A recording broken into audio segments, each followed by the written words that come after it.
Good afternoon, everyone. My name's Frances Widdowson. Thank you very much for coming. I just wanted to give a few opening remarks about the nature of this event and the sponsors of the event. The event is being sponsored by 3 organizations: the Justice Center for Constitutional Freedoms, the Frontier Center for Public Policy, and the Society for Academic Freedom and Scholarship. And you can see the websites for all those organizations on the poster. The Justice Center for Constitutional Freedoms is mounting a charter challenge against the University of Lethbridge for violating the freedom of expression rights of Paul Viminets, a professor of philosophy at the University of Lethbridge, Jonah Pickle, a student at the University of Lethbridge, and myself, who was invited by Dr. Viminets to speak on the question of how wokeism threatens academic freedom. And in a very ironic turn of events, a lecture which was talking about the problem was deprived space on campus, which was an example of the problem that we're experiencing. So anyone who doesn't think that there's a problem on university campuses today in terms of the ability to openly discuss different ideas isn't paying attention, because what happened at the University of Lethbridge was an absolute embarrassment for universities. And the president of that university who is no longer there, but still, he was in charge, and he should be hanging his head in shame for how he acted that day at the University of Lethbridge, which caused everything that we saw that unfolded that day. So that's the Justice Center's role in this event, and we're hoping to have a number of events across Alberta, because it's not just the University of Lethbridge that is the problem. It's basically all universities in Alberta. So if we could do an event in every city of Alberta that has a university or a college, that would be very helpful to enabling the public to understand some of the serious problems that we're facing at universities. The 2 other organizations that are involved in sponsoring this event, the Frontier Center for Public Policy and the Society for Academic Freedom and Scholarship. The Frontier Center is a think tank that is based out of Winnipeg, Manitoba. It investigates a whole variety of issues, but one area that it's very concerned about is Indigenous issues. And it's also concerned about the state of academic freedom and freedom of expression in universities. So they publish a whole bunch of articles on this subject, and I'm actually a senior fellow with the Frontier Center for Public Policy, and I have a number of articles that I've published on their website with respect to the issues of the residential schools to a large extent, but also academic freedom more generally. And my main involvement with these organizations is a board member for the Society for Academic Freedom and Scholarship, and they have generously funded the live stream and also the videotaping that is going to happen for this event. They're a wonderful organization. It only costs $25 a year to join that organization. And you get a newsletter which is published 3 times a year, which has all sorts of original pieces that are published. So if you're concerned at all about the state of universities and academic freedom in Canada, www.safs.ca is an area you should investigate and really consider becoming a member of that organization, because it's doing important work. Anyway, without further ado, I think I should introduce the moderator of today's event, and he will introduce the speakers. Our moderator today is Richard Mueller, and Richard is incredibly courageous to come and be the moderator. I have heard at the University of Lethbridge, when I was there in February and was going to do a Zoom talk that evening, I was contacted and told that a number of professors wanted to get the link to the Zoom talk, but were afraid to contact me because this would then let it be known that they actually wanted to listen to a talk on how wokeism is threatening academic freedom in universities. This is a serious problem that exists.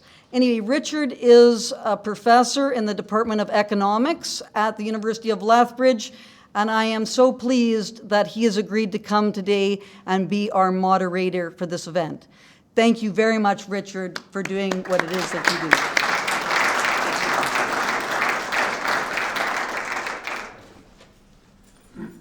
do. Okay, good afternoon, everybody. Thank you for coming. Let me just, a few marks I'm going to preface my introductions of the speakers with. And basically, I had to sort of think about this and do a little bit of homework myself to sort of try to figure out what's going on with this. I mean, I sort of lived it at the university, and a lot of other people had, and what Frances said is certainly true about a lot of people not being willing to speak up in academia. Hard to hear. Pardon? Hard to hear. Can't hear me? Can we turn this up? Okay, I'll speak a little louder. Can you hear me now? Okay, good.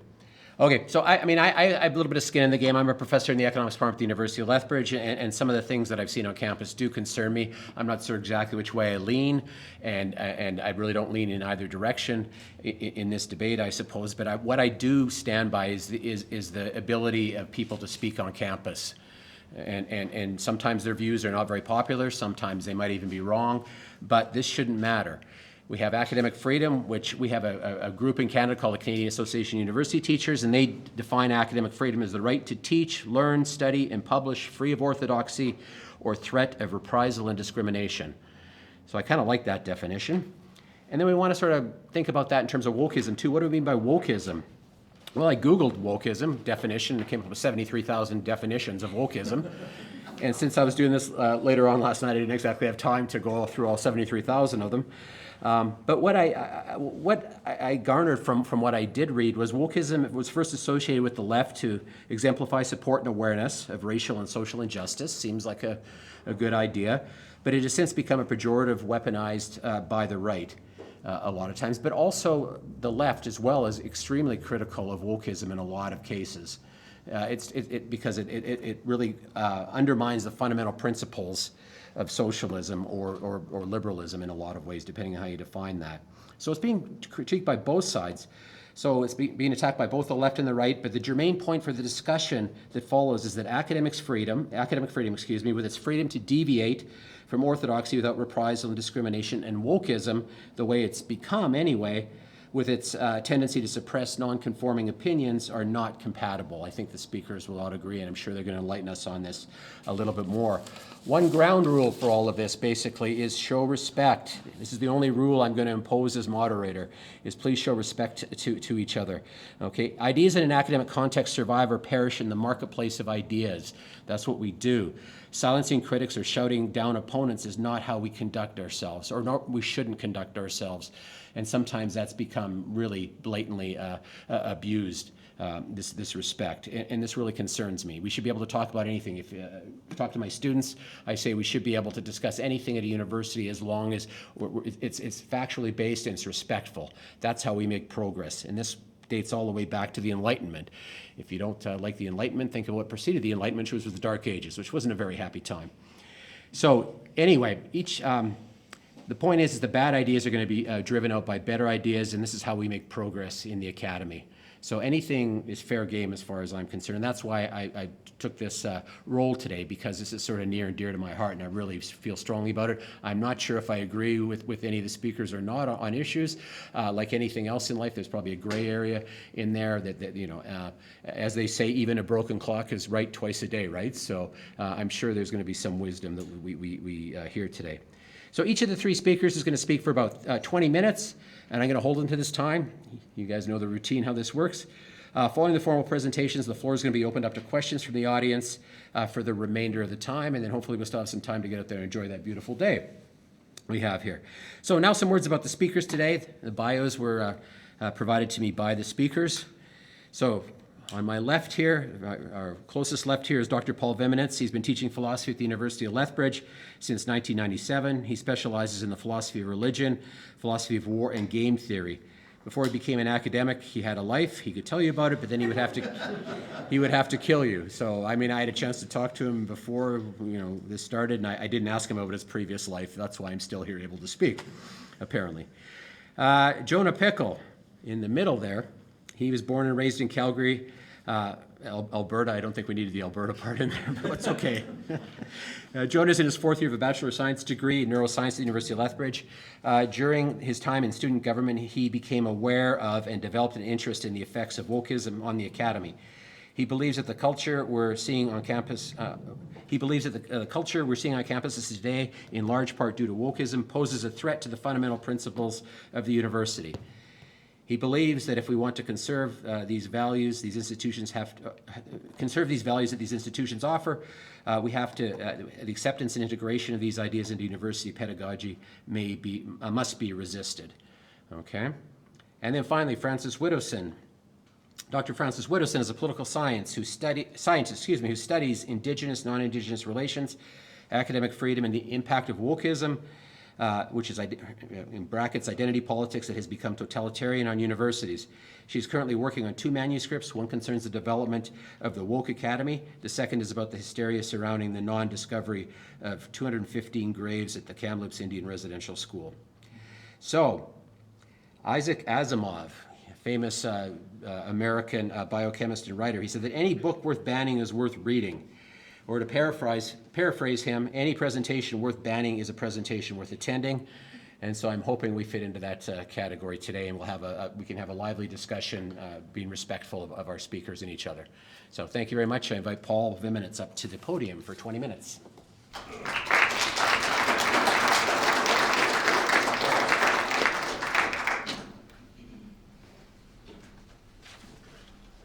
I'm told I have a rather booming voice, so I don't think I need the mic. Can you hear me at the back? Are we good? All right, good enough. So I take myself to, I'm not going to spend much time talking about what we're calling the Widdowson affair, which is what happened last February, because I think Frances is going to be talking more about that. What I want to do is I want to not so much define as at least characterize what we're calling wokeism, and in each case talk, because there's a number of elements. Wokeism is, in my view, is an intersection of a number of sociological phenomena, probably beginning, let's say, maybe 10, 11, 12 years ago. And I want to, with respect to each one of those intersecting elements, I want to say something about what damage that does to the academy. Okay, so that's what I'm taking my job to be. Frances and I actually disagree on the analytics of wokeism in the following sense. I think Frances is one of the many people who follow Helen Pluckrose and James Lindsay, who wrote a book defining wokeism as what they call reified postmodernism. And the reason why I don't think that's an adequate description, although she may dispute that, is because I know an awful lot of people who have, myself included, who haven't the faintest idea what postmodernism is. So it's hard to say it's reified, and furthermore, so you can not be a postmodernist and still be woke, and you can not be woke and still be a postmodernist. So what I would rather do, I think that I agree with it, there are certain elements here, but what I would rather do is talk not so much philosophically, even though I'm a philosopher, but I want to talk about the actual sociological implications of what's going on here. So the first one, and there's no particular order, but the first one I want to mention is what Jonathan Haidt calls, some of you might be familiar with Jonathan Haidt, calls the coddling of the American mind. It's a wonderful book. What he's suggesting is that, and again, he doesn't know, and neither do I know, what is actually the historical roots of this coddling. Like, why has this helicoptering been encouraged? Why has it developed? I don't know, because I'm not an historian, and certainly not an historian of ideas. So, but nevertheless, it's something that's happened, right? And what happens as a result of the coddling of the American mind is that you end up with this idea that students need to be protected from ideas. They just can't handle it, right? So, you know, poor Jonah over there, unfortunately, they just don't have the maturity to be able to handle these very difficult ideas. So I want to give you an example, right? Because I'm not just making shit up here, right? This is actually, so it turns out, I found this out about a week ago. I only found this out a week ago, that a certain Kathleen Massey, who is apparently, I didn't know there was such a position, the vice provost for students at the University of Lethbridge, unbeknownst to me, wrote an email to all of my students deleting my name from the listserv so that I wouldn't know this was happening. I didn't even know that that was possible, but apparently it is. And I want to read to you what this actually said. If attending Widdowson's potential in-class talks will cause you harm, you may excuse yourself from attending the talks.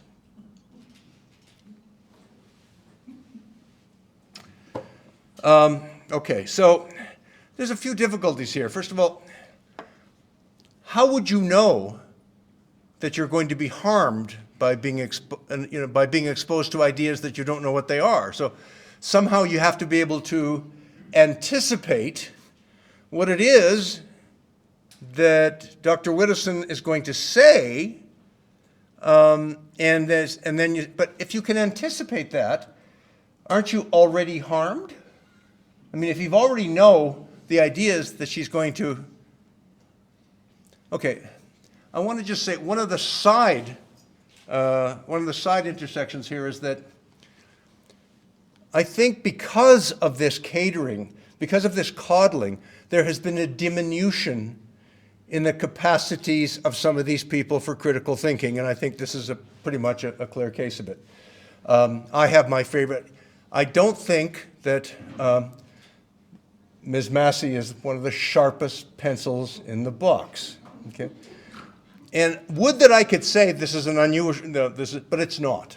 Okay, there is a kind of part of this kind of this protection is a kind of dummying down of the intellectual expectations of people in academia.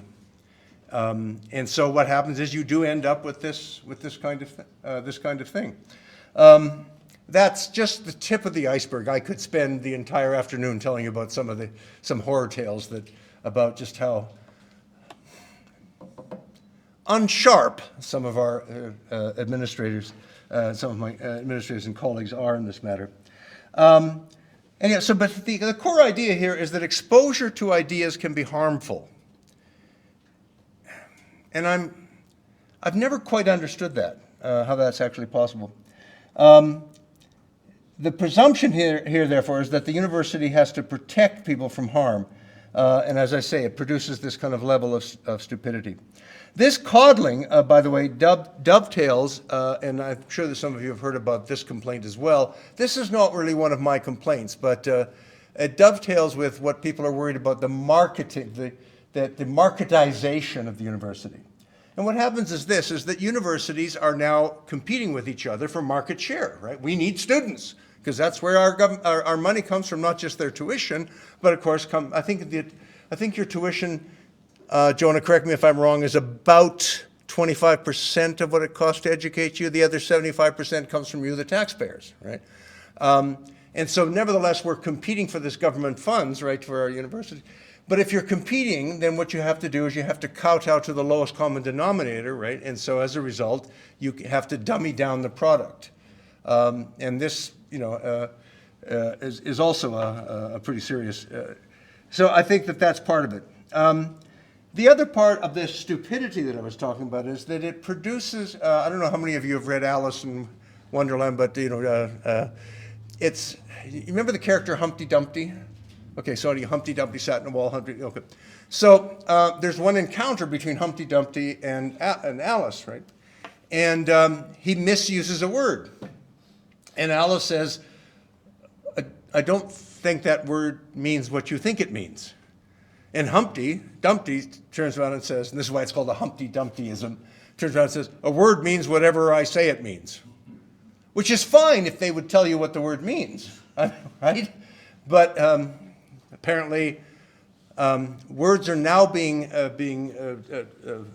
tossed around where we don't actually know what the word means. And if you ask what the word means, then what you're going to get is something, well, and this is an actual quote from an actual university document, each one of these terms, equity, diversity, and inclusion, means there's a plurality of meanings, which is fine. Just tell me how you're using it, right? But they won't, right? Because that, by the way, is this idea about not being able to equivocate on the meaning of words, that is itself a product of white, male, Western settler colonialism, right? So some of these demands about grammar and logic and so on, that's an European imposition, which is, of course, part of the problem, right? We certainly can't do that. So anyhow, words like, you say, well, words like decolonization, what does that mean? Well, it certainly doesn't mean the reversal of, of colonization. Otherwise, you can imagine what that would look like, right? Indigenization, no one has a famous idea what that means. The word atrocities, equity, diversity, inclusion, right? None of these words have a fixed meaning. The next element, because I know I only have 20 minutes on the next element is cancel culture. Cancel culture, of course, arises directly out of this idea of protecting, not you, because you're grown-ups, apparently, but Jonah is not, because Jonah's just a student, so he has to be protected. The cancel culture, and it's not for protection as above, but for, some people think this is for indoctrination. Now, I'm old enough, you wouldn't believe how old I am. I remember Napoleon, but I'm old enough to remember, and I know some of you are old enough to remember, when it was the right that was silencing the left, right? This was in the late 50s and early 60s, right? And all that's happened is that it's reversed. So it's not as if cancel culture is something new, right? It's been around ever since we came down from the trees. So, and furthermore, universities, this idea that a university, this is what Richard was saying, university is a kind of a forum for open discussion. That is a very recent, short-lived, and now debunked, right? That was very, very short-lived and very isolated. For most of human history, let's remember, most of the universities in the world, including Oxford, Cambridge, Harvard, and so on and so forth, these were these were places for the foundation of the priesthood. And then gradually, as the priesthood ceases to become so politically important, they morphed into the preparation for the commissars. So if you think about universities and education in Nazi Germany and Stalinist Russia, it was for the education of the bureaucracy and the leaders in the army. So this idea about, academic freedom, this kind of, this is very recent, and really, it was worth celebrating, but it's over. It ain't, and it's probably not coming back, at least for a long time. So it's got really, so that we take turns doing this, right? So during the late 50s and early 60s, which I remember very well, it was the right silencing the left. Now it's the left silencing the right. And so what I've called elsewhere, something called the deal. And the deal is this: since we all know that we're going to take turns, let's say every 20 years or so, right, flipping around back and forth, why don't we make a deal? Let's say this: I won't silence you while I have the power to do so. You won't silence me when you have the power to do so. How about it? And you kind of shake it. The problem is, those of you who know anything about game theory will know this is called a prisoner's dilemma, because the problem is that it's simply it's so hard to follow through on that commitment, especially when somebody's saying something vile that you just know ought not to be shared. By the way, just for the record, the things that I have to say are so vile. It's just amazing. I have a student of mine who can attest to this, right? Do you know? Not one of you would be here were it not for rape. Think about it. How many generations back would you have to go to figure out that, well, that didn't actually satisfy the requirements of consent by the University of Lethbridge definition of consent? I'm thinking probably one generation, if you're lucky, right? Maybe two. These are the kinds of things that I tell my students. Right, exactly, you know. Slavery was not introduced to this continent in 1619. It had been ubiquitous from coast to coast for thousands of years before that. You know, I mean, just all this, but these are things, it's not that what I say is untrue. It's that don't say it, right? These are not things to be said, right? And so that's what's going on, is that truth is not, at the University of Lethbridge, a protection for what it is you have to say. It has to do with the sayability and the political acceptability of it. Okay. Jonathan Haidt wants to argue that a university can be one of two things, but not both. It can either be a place that is searching for truth. Truth is a bit strong a claim, and we're never going to know that for sure. But or it can go for social justice according to some particular conception of social justice. It can't do both, because oftentimes the truth is incompatible with social justice, as is, for example, the observation that slavery was not introduced to the North American continent in 1619. That undermines a certain kind of narrative, which seems to be required for social justice. So you have to be, so we have to, I'm going to run out of time soon. I want to say one more conceptual matter, and that is the misunderstanding of freedom of expression and academic freedom. Your freedom of expression is not about you. It's not yours. It's not your right. If it were your right, you know what we could do? I'll drive you out to a farm a mile outside of town, howl at the moon, say whatever you like, I'll pick you up an hour later. There, you've expressed yourself. It's not about you at all, it's about me. It's about my right, or in this case, Jonah's right, to hear what's on your mind, conditional, of course, upon your willingness to share it with me. No one's going to force you to.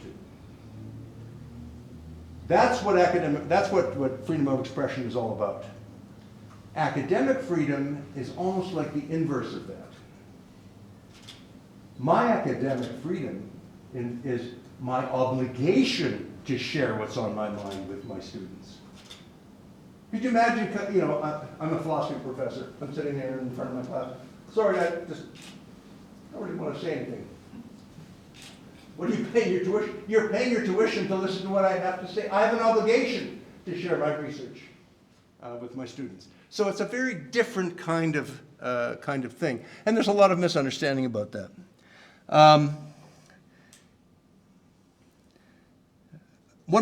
Two more points if I have time. One is this. Here's what I really hate about, this is a personal note. The thing about woke people is that not only do they have no sense of humor, that's not funny, and neither is anything else.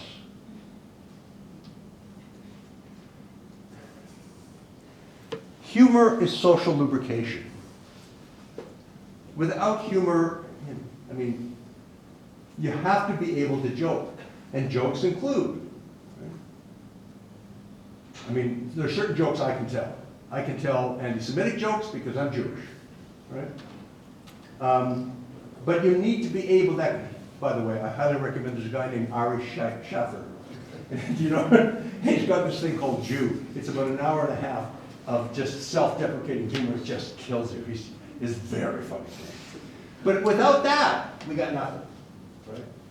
And what's happening in universities is that, humor is, and once you get rid of humor, you get rid of spontaneity. Once you get rid of spontaneity, you know what? If I have to worry that you're going to go running off to the dean or to mommy because, oh my God, I said something that offended you, I'm not going to want to have anything to do with you.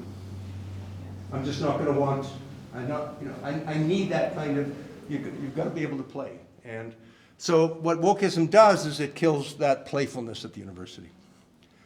I think that's last of what I wanted to say. How am I doing for time? Am I good? Oh, God, I have 2 minutes left to say one more thing. one of my areas of research, which has kind of been generated in the wake of the whole woke movement. My wife and I published a paper about the filioque. So here, we divide the world into two categories of kind of things to know about, right?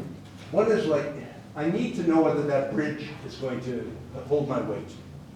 So we call that the bridge side. There's a transducer. When information comes in, we can decide, is it going to go to the relevant, the important stuff to know side, or is it going to go to the kind of the storage side, right? So the filioque, which by the way is the Latin, I took 4 years of Latin, it means and the Son. So Catholics believe that the Holy Spirit proceeded from the Father and the Son, whereas if you're Orthodox, you believe that the Holy Spirit proceeded from the Father alone. Okay. As does the Son. And you kind of say, now as a Jew, I gotta say, like, I really don't quite understand why people will go to war over this, but by the way, they did, and they do. They go to war over this. The thing about certain truths, not all, is that they fall on the filioque side in the sense that, you know what matters about the filioque is whether or not you're going to be killed when the Serb or the Croat militia comes into your village. I'm Jewish. Do I care whether the Holocaust happened or not? Do I know anything about the Holocaust? Do I know anything? Have I spent any epistemic labor researching it? Answer, no. But you know why I believe that the Holocaust happened? Because I wouldn't get an invitation to dinner in this town if I didn't. That's why it matters. That's a different kind of mattering than the bridge issue, whether the bridge is safe. So an awful lot of what's going around us, what we're fighting about, is really identifying with a particular epistemic tribe. And the thing about what we're hoping universities would do is say, for the purposes of being in the university for this lecture today, folks, don't worry about it. Don't worry about which tribe you belong to. And that's going down the tube because tribe means everything. And my time is up, and thank you very much for your attention.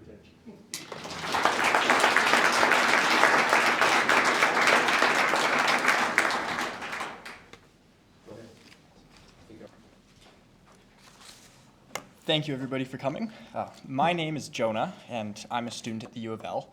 And so I'd like to take this opportunity to share with you the perspective that I have about the ways in which wokeism is affecting the university, the changes that are happening that I believe are negative, and that I believe we can attribute to wokeism. And one of the most important of these is people have become afraid to speak their mind about certain issues. I have a story that happened to me. I was in a committee meeting for the student union, and I tried to ask the question, what was it about this training seminar that they wanted all the people on the student union to go through that was so important that it justified making it mandatory? I felt that that was an honest question and something that hadn't really been clarified, although we were moving forward with mandatory trainings. And so I asked the question, and instead of being given an answer that I could engage with, that we could discuss about, that we could have debate about, I was asked if I was okay. Was something wrong? Did I have a bad day? And so that was humiliating. That was embarrassing. That happened in front of my peers. And I don't think answers like that get us anywhere. So I don't think that this problem is specific to me either. I think that the orthodoxy about certain issues on campus, particularly the ones that are the most contentious and the most culturally relevant, the orthodoxy is so strong. And the culture of engaging with ideas with which one disagrees is so weak that people have become afraid to speak truthfully about their opinions on certain issues. And I think this is a huge problem because I think that as we strive to make progress, we struggle. We're going to do things a little bit your way for a while, and then I get to point to what's going on and say, no, I don't like that, let's change these few things. And then we try it my way for a while. And it's through this back and forth that essentially no side is really winning. Ideally, the outcome that's achieved is the best outcome for everybody. So in that sense, everybody wins, although no side prevails. But what's crucial to that process is that I have the ability to criticize you, and that when we're doing things my way, you have the ability to criticize me. And I think that without that, we're going to move in a direction that is more flawed than if we maintained the ability to criticize each other and that students still felt safe and comfortable sharing ideas that went against the grain of what's going on at the university. And one of the ways that I think this orthodoxy has emerged at the university is through these mandatory training sessions that I tried to ask my question about. So all students at the University of Lethbridge, we have to undergo one right now, and it's called Understanding and Responding to Sexual Violence. And what's given to us during this session, it's not practical advice. They don't tell students the statistic that over 50% of sexual assaults that happen on campus involve the influence of alcohol. That's not what it is at all. They share one particular perspective, one perspective among many, and I think it's a faulty perspective, but at best it's debatable, with students, and you have to complete this training module in order to remain a student at the U of L. If you don't do this, you can't register for your classes, and if you can't register for your classes, you're not a student. So essentially, you're expelled. And I have a couple quotes from that training. They say that it's a systemic problem, meaning it's due to issues in our society opposed to specific individual factors, and that in order to understand sexual violence, we need to understand how intersectionality affects the balance of power. And personally, my favorite is the claim that sexual violence isn't even about sex. So my gripe here, it's twofold. It's not only are students being forced to undergo this training, they have to spend their time, which I'm sure many of them would rather be spending on something else, participating in this course, but that nearly all the claims made are blatantly ideological. They're debatable at best. And so that's one of the ways in which I think the orthodoxy on campus has become so strong. And another one, and this one was disturbing for me to hear as somebody on the Students' Union, but that students of particular disciplines have just adopted the strategy of, in their papers, repeating back to their professor's point of view. They're not being rewarded for thinking critically and coming up with their own ideas about things. The way that they have to write in order to succeed in these courses is just to prove to the professor that they can understand the world through their individual perspective. And so I don't think that's good either. I don't think that's what we want to train students to be doing. I think we don't just want to train them to repeat and regurgitate ideas, but we want to train them to think for themselves and speak their mind. Many of these ideas that students are being fed in one way or another, whether it's through their instructors or it's through the training, have to do with the area of group identity. I think there's the notion that students are being told that the most important aspects of who they are which groups they belong to. There's a big prevalence of this type of thinking on campus, and I think that it's a poor message. It's either that because of your race, you're privileged and you're guilty, or because of your race, you're marginalized and you're oppressed, and you should understand that the system is against you. It's like, although there probably is some truth to these claims, I don't think that's the kind of messaging that we want to be delivering to students. I think it's not encouraging. It's a it's not a motivating message to tell people that the outcome of their life has been determined by factors beyond their control. It's been predetermined by how much money you grew up with or what color your skin is. And so I think that it's bad messaging. In addition to that, this type of thinking oversimplifies. It doesn't have a way to make sense of the black student who grew up with professionally educated parents and is wealthy and lives in the city, or of the white student that lives out on the farm and had to spend his whole childhood working and he wasn't surrounded by books. It assumes that one of them, based on the color of their skin, is going to have this advantage in the classroom, which isn't shared by the other person. So I think that notion's wrong. But this type of thinking has made its way into hiring and the admission practices of the university. Quotas are being set. There's diversity quotas that are being set at the university that have been... Yes, exactly, yeah. They've been created arbitrarily by the administrators. I tried to ask a question about this, and I said, what are these goals that we're trying to achieve?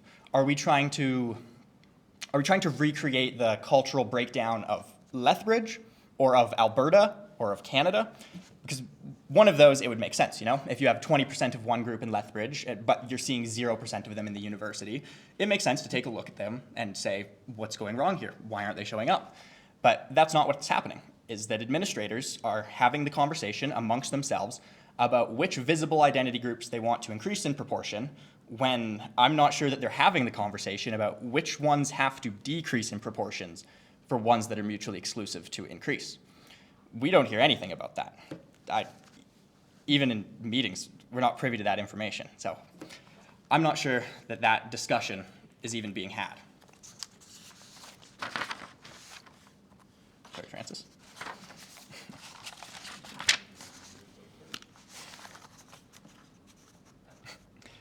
Finally, not finally, but sorry. Another idea has become prevalent in the university, and this is that there's not one truth. There's not a singular universal truth that we're seeking out anymore. Instead, you have your truth, and I have my truth, and they're both equally valid, and they might be irreconcilable, but that's just something that we have to learn to live with. I think this idea, it runs counterintuitive to what the university stands for. I think that this institution, when it's functioning optimally, exists to pursue this universal truth.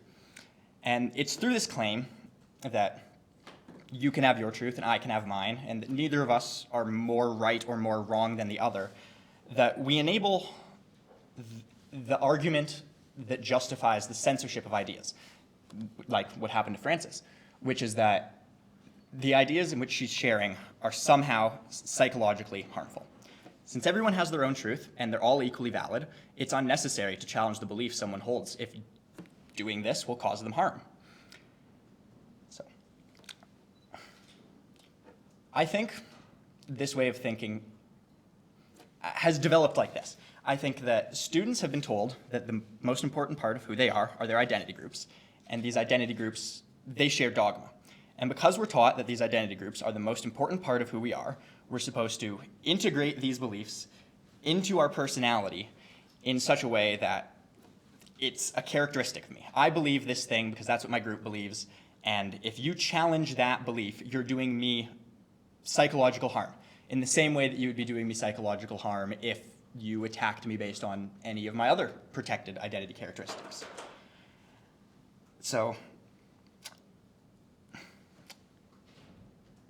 I think that by buying into that argument, we're allowing the justification for these arguments which seek to censor on campus.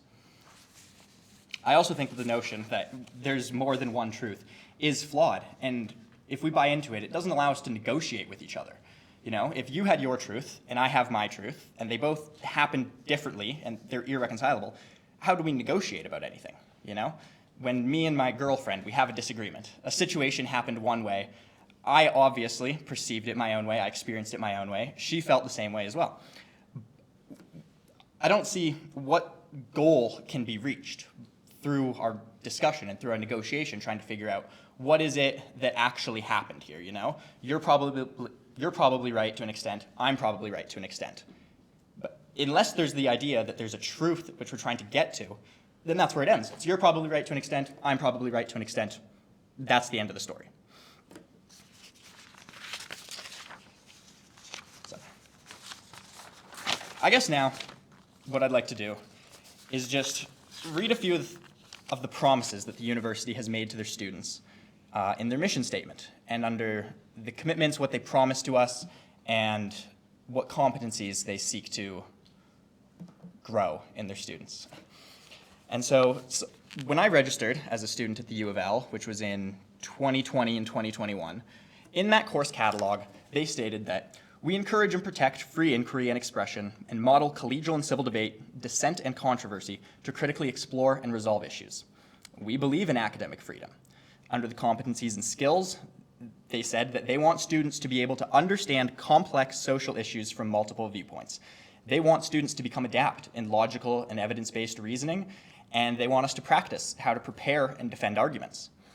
I don't know how the school expects students to improve at these things when they've refused to let us be presented with any other ideas than the standard accepted beliefs.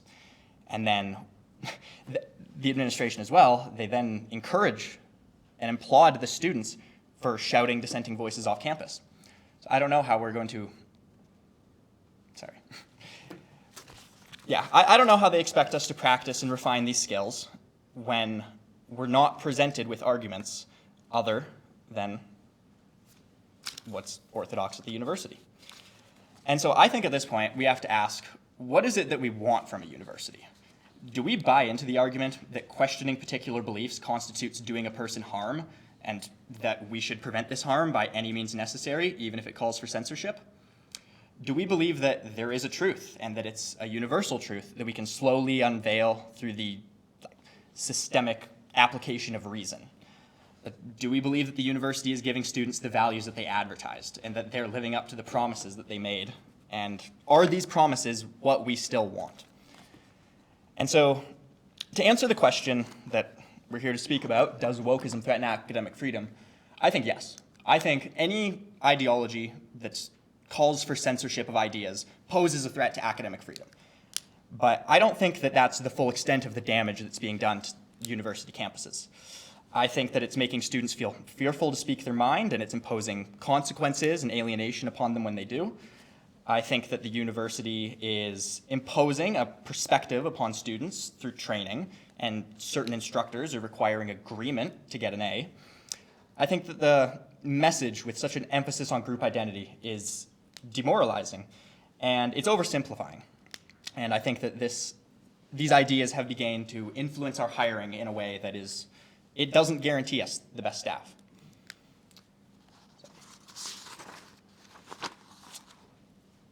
That's all I have to say. Thank you.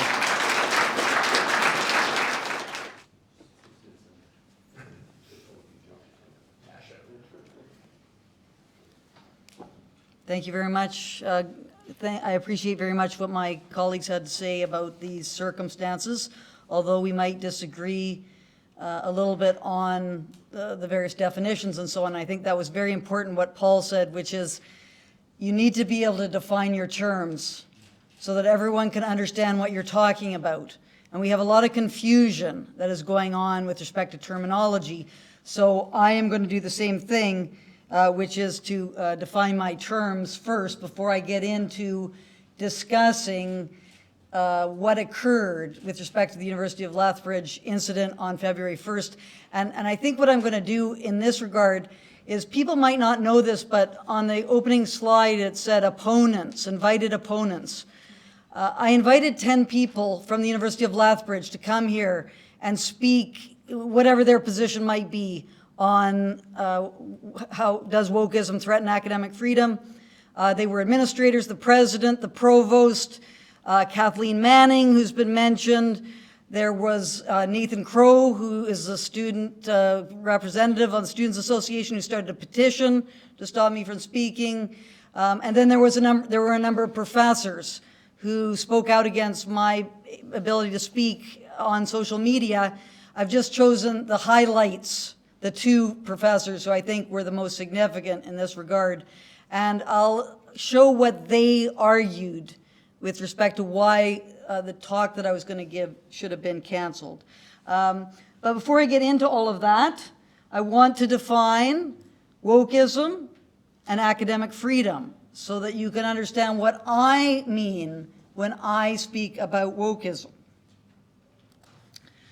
So, what is wokeism? You'll notice that whenever I talk about wokeism, I put it in ironic quotation marks, and that's because I don't like the term very much, and I resisted for years talking about wokeism, but wokeism has become so much ingrained in our discourse that I can't really avoid it anymore, and it's much catchier than, totalitarian identity politics or something like that. That's much more wordy, so wokeism is shorthand for identity politics that has become totalitarian. Paul Viminets mentioned Helen Pluckrose and James Lindsay's book, Cynical Theories, where they define it as reified postmodernism. I don't agree with that anymore. I used to kind of accept it, but I don't, because I don't think it's postmodernism that wokeism is about. I think postmodernism enabled wokeism to assert its iron fist over institutions, especially universities. And it did this by replacing the objective search for truth with subjectivity. So this whole thing about you have your truth and I have my truth, that's postmodernism. That's a relativistic position that insists that objective truth is not, searching for that is not possible, and all we have is subjectivity. And that was what created the fertile soil for wokeism to gain a foothold in the academy. It gained its foothold, and identity politics entered into the academy in the late 1960s with these advocacy studies programs like Black Studies and Ethnic Studies, then Women's Studies and Disability Studies, and then the worst of them all, Queer Studies. Queer Studies is the most the most woke of all the woke advocacy studies programs. And this intersects with corporatization, universities becoming corporate entities, no longer academic institutions. They are businesses. They are a brand, which is trying to get the most students that they can, get the most money that they can, and they love wokeism because of its autocratic character, its totalitarian character, and they use that. And the woke don't think it's going to come for them, but it will. The autocratic character will come and bring its iron fist down on you, and you will be hauled through various star chamber processes, which is the nature of the corporate university. This is not left-wing. I keep on hearing people say woke is left-wing. It is not left-wing. It is a reactionary position that is opposed and is actually fighting against class politics. For the first time in years, with the auto strike that is happening in the US, we finally are talking about class. These problems are economic in character, yet we're getting diverted into trans rights and all these boutique kinds of, as Terry Glavin was mentioning, luxury beliefs, which are all about the managerial kind of nature of this whole woke enterprise, not about working class people and how we're not going to be able to have enough resources to survive soon. The economic system is failing. Instead of addressing that, we get diverted in all these kind of really nonsensical beliefs which make up the character of wokeism.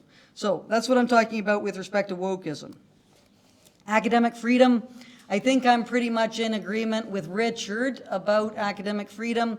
One of the most important words that is put forward here is prescribed, without constriction by prescribed doctrine. So prescribed doctrine is the answer has been found. You just have to accept it. That's the nature of it. That is wokeism. That is what is destroying our universities, is the insistence that we must believe what woke people are putting forward, which are highly contested.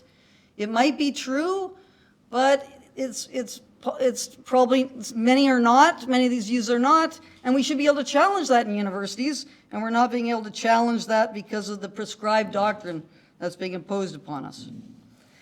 Wokeism, because of its totalitarian character, its insistence that you must accept what is put forward about identities that are perceived to be oppressed, you must affirm those identities. So the best one that we saw with my talk that I was supposed to give is the residential school survivor identity. You must accept that people who went to residential schools are survivors of genocide. If you don't, you will be in serious trouble. And believe me, I know. Ideas can be violent. This is a ridiculous idea. Ideas are not violent. You might be able to put forward a threat, which if acted upon is going to be violent, but the idea itself is not violent. And then we have all these kinds of things which are said, which I'm going to show you some examples of shortly, that, these words inclusivity, safety, preventing harm, so that we can affirm the identities, right? If you don't affirm the identities of groups perceived to be oppressed, then you will harm those people who are putting forward those identities.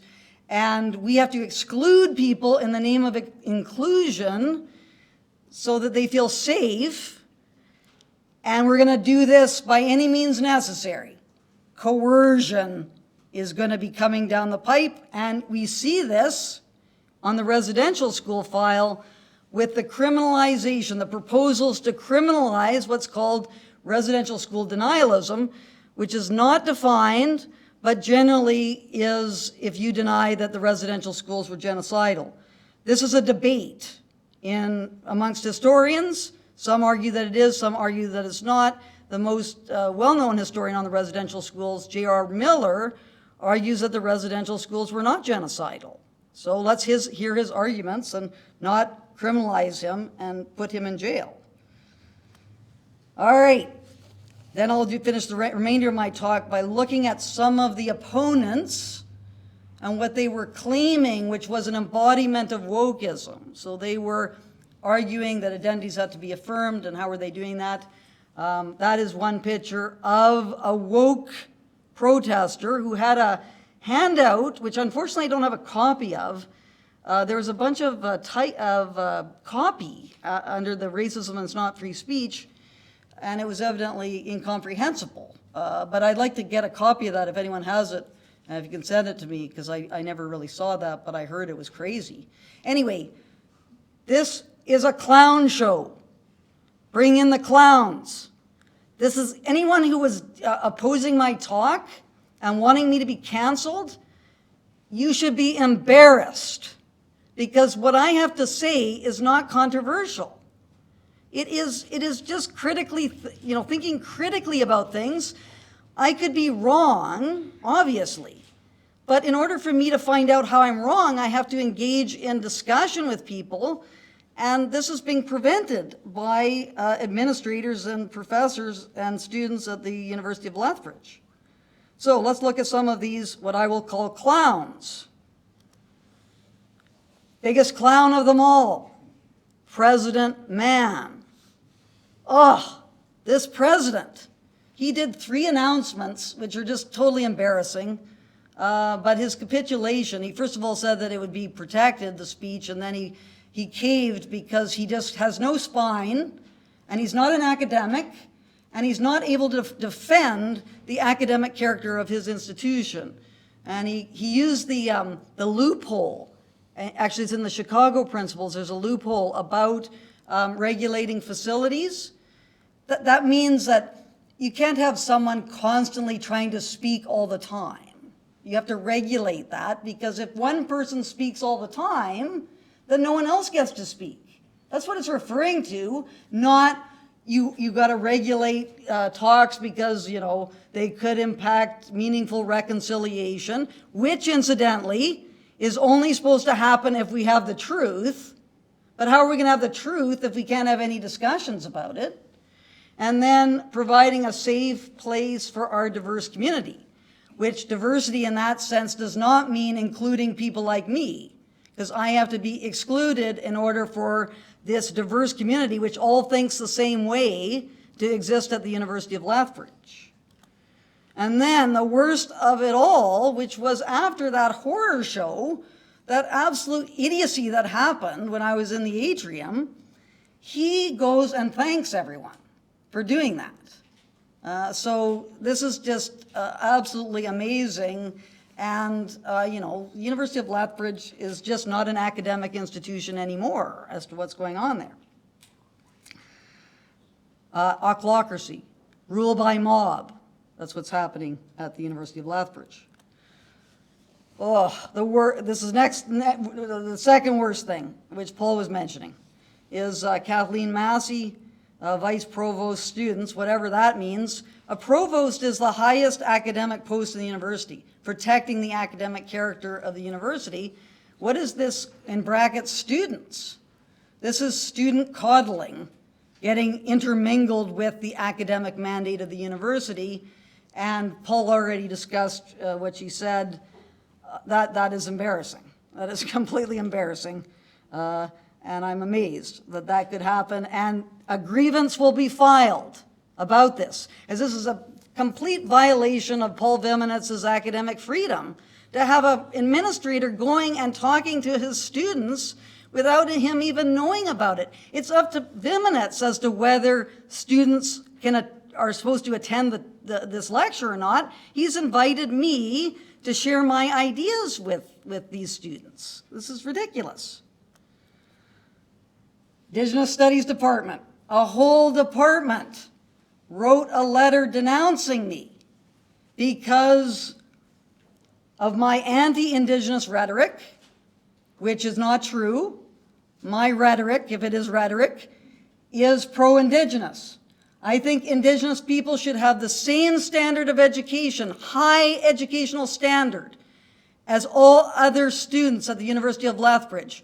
These standards, what the education that Indigenous students are getting, is an inferior form of education. And it's not getting them to think critically at all. People who are members of oppressed groups should be able to think critically even more than those that are, so-called privileged groups within the university, because that's how they can understand the roots of their oppression, is by thinking critically about it, and that doesn't come from listening to the Indigenous Studies Department, which are a bunch of woke people who are all concerned about virtue signaling and have no concerns whatsoever about the deprived conditions that exist in the marginalized Indigenous communities. And I dispute the veracity of the unmarked graves. I dispute the veracity of the claims about clandestine burials, especially in the Kamloops case. There is no evidence of clandestine burials at Kamloops. It does no one any good to think that 215 murdered children are buried in the Kamloops apple orchard. How is that going to be good if there are not actually remains there? And that's something that has to be investigated. That is something that is being shut down at every turn, that discussion about that situation. Oh, Carolyn Hodes. Carolyn Hodes. If you're interested in Carolyn Hodes, she wrote a piece on the Lethbridge cancellation, which is on the website www.wokeacademy.info. The fact that people like Carolyn Hodes are employed at the University of Lethbridge and are actually teaching students, that is a serious red flag about the University of Lethbridge. That is frightening. The things that she is arguing, which are just make no sense. But still, I don't think she should be fired. I think we should take her ideas and discuss how are they irrational. They're incredibly irrational, her ideas. We need to discuss them, and I'm happy to sit down and have Carolyn Hodes on the Rational Space Disputations, my podcast, if she would like to discuss her ideas. Yale Belanger. I know Yale. I invited Yale to speak at Mount Royal University in, I believe it was 2009, and we got along fine. Anyway, something's happened to Yale, and I'm not sure exactly what, but he's arguing that no one should be harmed in the name of academic freedom. And then, interestingly, he was inviting Premier Danielle Smith to come and discuss her views on the residential schools, and she was talking about how it was really fake news. So if it's also harmful for groups to hear about the residential schools and residential school denialism, why is Yale Belanger inviting Danielle Smith to come and speak about it? And why did he approve of my talk, which wasn't even about that, being canceled at the University of Lethbridge? Nathan Crow and the student union. Nathan Crow was one of the students who started a petition. There's a lot of arguments in his piece, which I would like to engage with and argue about. So he supports freedom of expression, except when it discriminates and imparts misinformation and false narratives. So how am I discriminating? How are my ideas discriminating against people? Isn't discrimination that you have a position of authority and you're denying benefits to particular members of groups? And what is the misinformation? He says that the atrocities that occurred within the residential school system are 100% accurate and true. Is the claim that there are 215 murdered children buried in the Kamloops apple orchard, is that 100% accurate and true? No, it is not, because we have no evidence, and it is highly unlikely that that is true, because there is not one parent who is saying that my child never came home from the Kamloops Indian Residential School. If there's no parent saying that, who are these 215 bodies that are there? And there's a lot more other. I wrote two pieces on this. One's called Billy Remembers, that is in a journal called The American Conservative. I'm not a conservative, I'm a socialist myself, but I'm putting forward arguments, and this is the only area that I can publish in, is in those is conservative journals. And then of the worst of all of them, the U of L Faculty Association, which is the entity that is supposed to be representing. Well, actually, they're not. They've actually taken forward grievances, so I can't hammer on them too much. But what they did by putting out this notice, that was shameful. They are not a union if they are doing that. They are captured. They are completely captured by wokeism and the administration. If they're going to be putting out these kinds of notices, there was harmful controversy talking about unwelcome and hurtful speech, and protect those who are harmed by careless and dehumanizing speech. Careless? My words are not careless. I choose my words very carefully. Unlike Carolyn Hodes, who is one of the most careless people that I've ever seen write in a so-called academic journal. Anyway, Society for Academic Freedom and Scholarship, Canadian Association of University Teachers, both wrote, basically expressing their opposition to this situation. Oh, looks like my time is up. Final thing, I'll just take a couple minutes to conclude, since we have lots of time. We never got the opponents, so we've got extra time. Paul thinks I'm like Lilith Sternum. He thinks that I'm like her. But I'm Lilith Sternum with a sense of humor. I have a sense of humor. Anyway, No Pasaran, which was by the Spanish Civil War. That's like no passing. You shall not pass with this nonsense. We have to stand up to it. We have to fight back. If we don't fight back, we're going to lose our universities as public institutions. And this is where I come to, people are not recognizing the problem. I don't know where they're living, because there are serious problems and many people are afraid to speak. This is why I think that I'm calling on the Alberta government to have a public inquiry into universities, because then you can get people, give them immunity so that they can speak. I know of several cases of people who have been disciplined, pushed out, who have taken non-disclosure agreements and so on. I know several universities this has happened in Alberta. We need to have those people talking. We have the charter challenge that's going on, but the legal way is not to solve this problem. We're raising awareness through the legal case, but it is about changing the culture so that you have professors and students who are not afraid to stand up to protect the academic character of the university. And finally, organization. You cannot do this alone, and I'm working on this, my copious amounts of free time, to organize local branches of the Society for Academic Freedom and Scholarship, which is the national organization. We need to set up a local chapter of that organization in every single university and college campus in Canada. So therefore, we can give professors support in terms of their ability to take control and bring back the academic character of the university, which, as Paul said, has not been around that long, but since the Enlightenment, that's when we were allowed to actually think for ourselves and we need to do that once more. Thank you very much.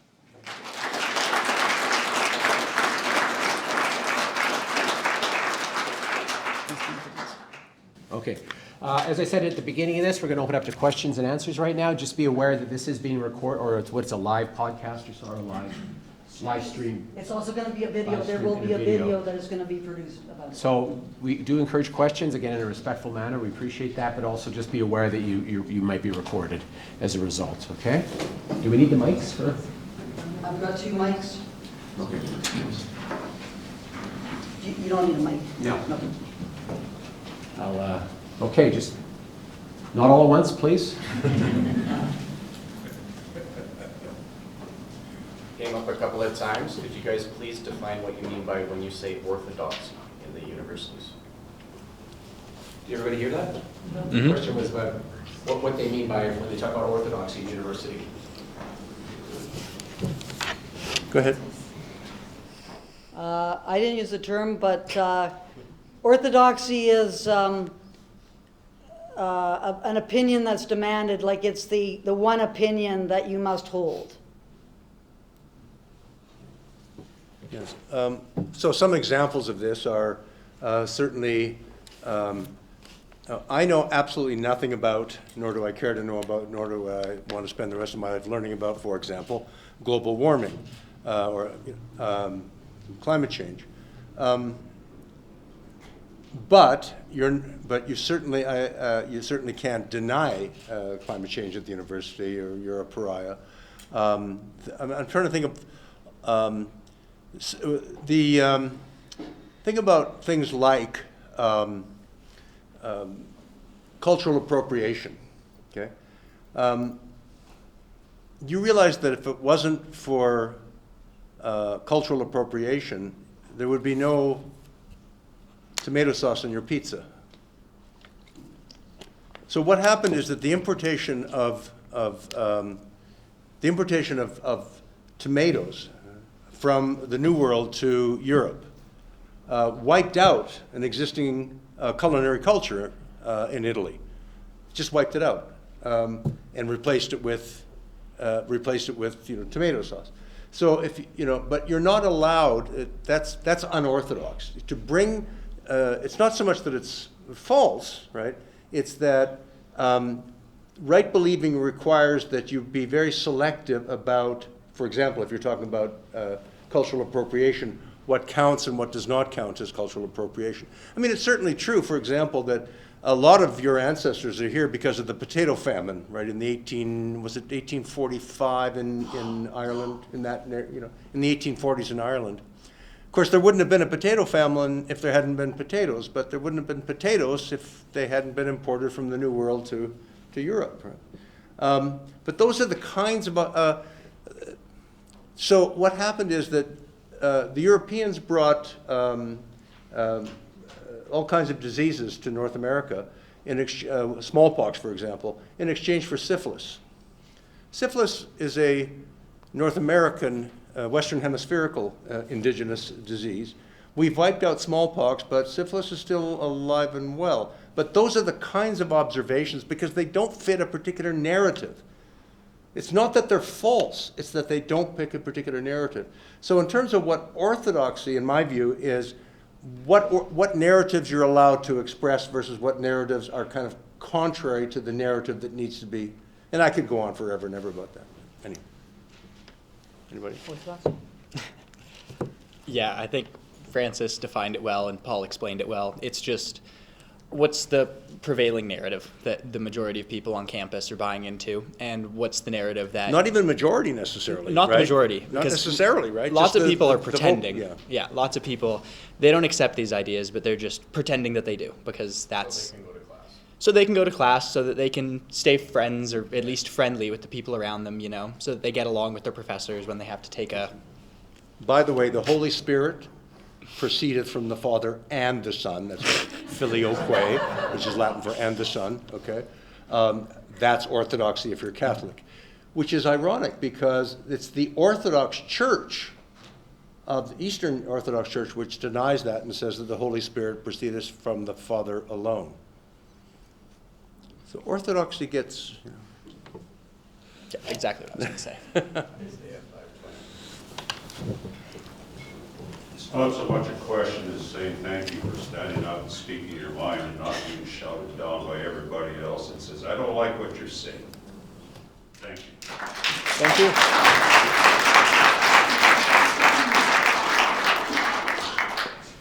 Yeah, so I guess this is mostly directed towards Jonah. So I'm a student at the U of L, and Frances mentioned organizing. So I'm kind of wondering, like on the student level, how maybe we could organize to promote a better culture to kind of counteract this. Do you have any ideas, Jonah? What about the Society of the club, the Controversial Ideas Club? Paul's idea as to Well, how it's not my idea. It's been around for a couple of years. somebody else's idea to how we counteract this is that we could form our own club called the Controversial Ideas Club. I think No, it did exist for, briefly, just before COVID. I think that could be fine. I think there's other clubs on campus that are opposed to this as well. I know somebody that I invited. They're the president of the Campus Conservatives Club.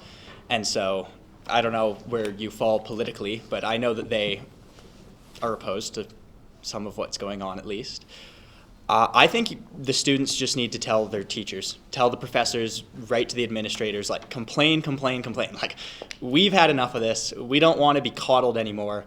We don't need you to protect us from ideas. We don't think that we're being harmed by being exposed to something that we disagree with. I just think that we need to start talking about it more. I think that because it was unorthodox for so long, nobody was speaking out about it. Or it's something that you mention not in class, but like to your friends when you're at their house on the weekend. And so I think do it in public, complain. Thank you. I just wanted to say one thing as well. As I mentioned, in the future, I'm planning on organizing local chapters of the Society for Academic Freedom and Scholarship in each campus in Alberta. And students can join the Society for Academic Freedom and Scholarship. So that is a very useful organization to give support, not just to faculty members, but to give support to students who want to speak about these ideas freely. Hi. I'd also like to thank you for speaking, but my question is, let me formulate it just for a second. All right, so when you talk about how we should complain to our teachers, we should push back a little bit, we should say, hey, we don't need to be coddled, we're grown-ups here, we moved out, we're doing our own thing. Mm-hmm. That's great and all, but a big problem is that the teachers and the presidents and everyone who is buying into this woke narrative, they're in a position of authority above us students. Mm-hmm. And so, is it worth complaining when you risk your education, you risk your grades? Because obviously, like fundamentally it should be, you should complain. That's the right thing to do. But should you risk your well-being for the right thing? I'm hoping that the answer is yes, you should. But I think that's a decision that it's up to each individual to make. Like, is this worth it for you? Is this the fight that you want to pick right now? Because if you know that speaking out about these things is going to piss off your professor and then that's going to lead to you getting a bad grade in their class and you need it for whatever reason, then yeah, you have to consider the risks versus the reward of doing this. But I think that at the end of the day, the best outcome will be achieved by people speaking their minds, regardless of what those consequences are. I think that it comes down to that and that is the most important. So, yeah. Hello, my name is Tony Hall. I've had some experience with these issues, and I'm not going to get into that, but I would like to start by noting Jonah Pickle's intervention is the bravest intervention I've heard from a student since Absolutely. I've been at the University of Lethbridge.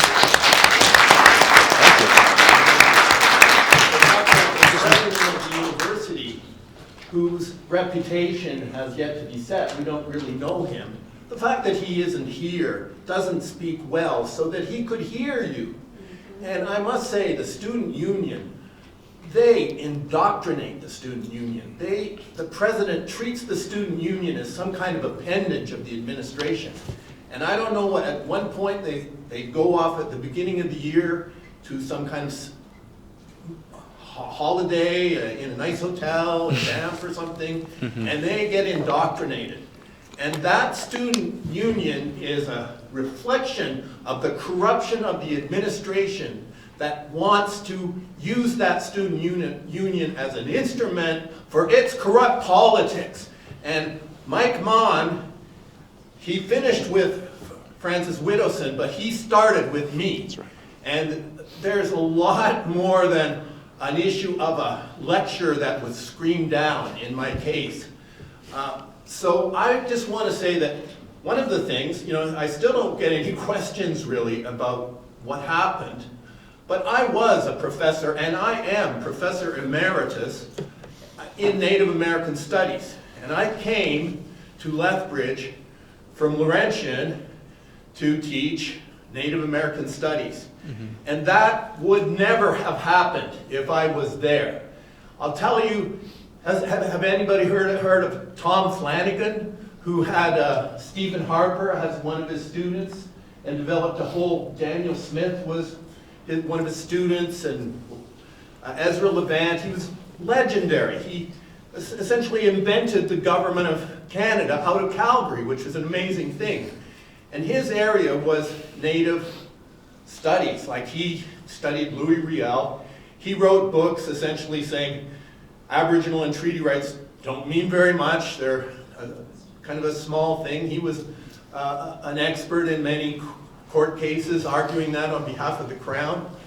Anyway, I made a point of inviting him. Although we were diametrically opposed in our positions, I drove to Calgary, picked him up, and had him speak to my students for the day, because it's different classes. Because it seemed to me, this is the other side of the story. Of course the students should have access to this, and he should have access to what Native students are saying at the University of Lethbridge. And so I look at what happened to the Indigenous Studies Department. Yale Belanger was a student of mine, and I'm really wondering about it. Shelley Wismath, liberal education. And I'm going to say she had one of the biggest plagiarism cases in Europe. Is there a question? So, Tony, just yeah, okay, but not a question. That is not a... Yeah, no, there really is no question. And I haven't been asked about my view of these things and my experiences, and people don't know about it. I imagine you're hearing about this for the first time. It was well covered up by the media, and I was smeared by the local media. And I'm carrying around, this dinner party thing that Paul talks about. Well, I guess I don't go to those dinner parties because I still speak my mind. And where are the faculty members here? Well, where is the commitment? I'm a janitor at the university.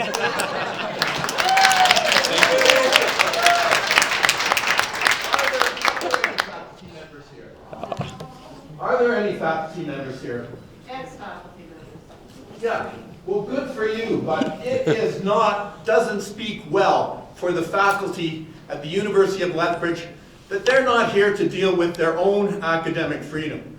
Okay, I'll leave it at that. Thanks. Thank you for your statement.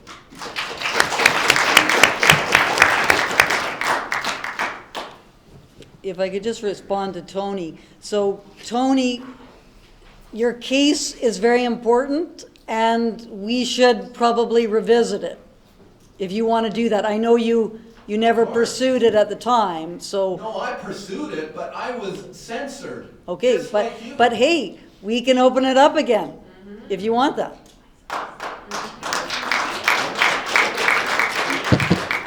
Okay, no question, but this young man is already afraid to express his opinion. Right. At the very back there somewhere.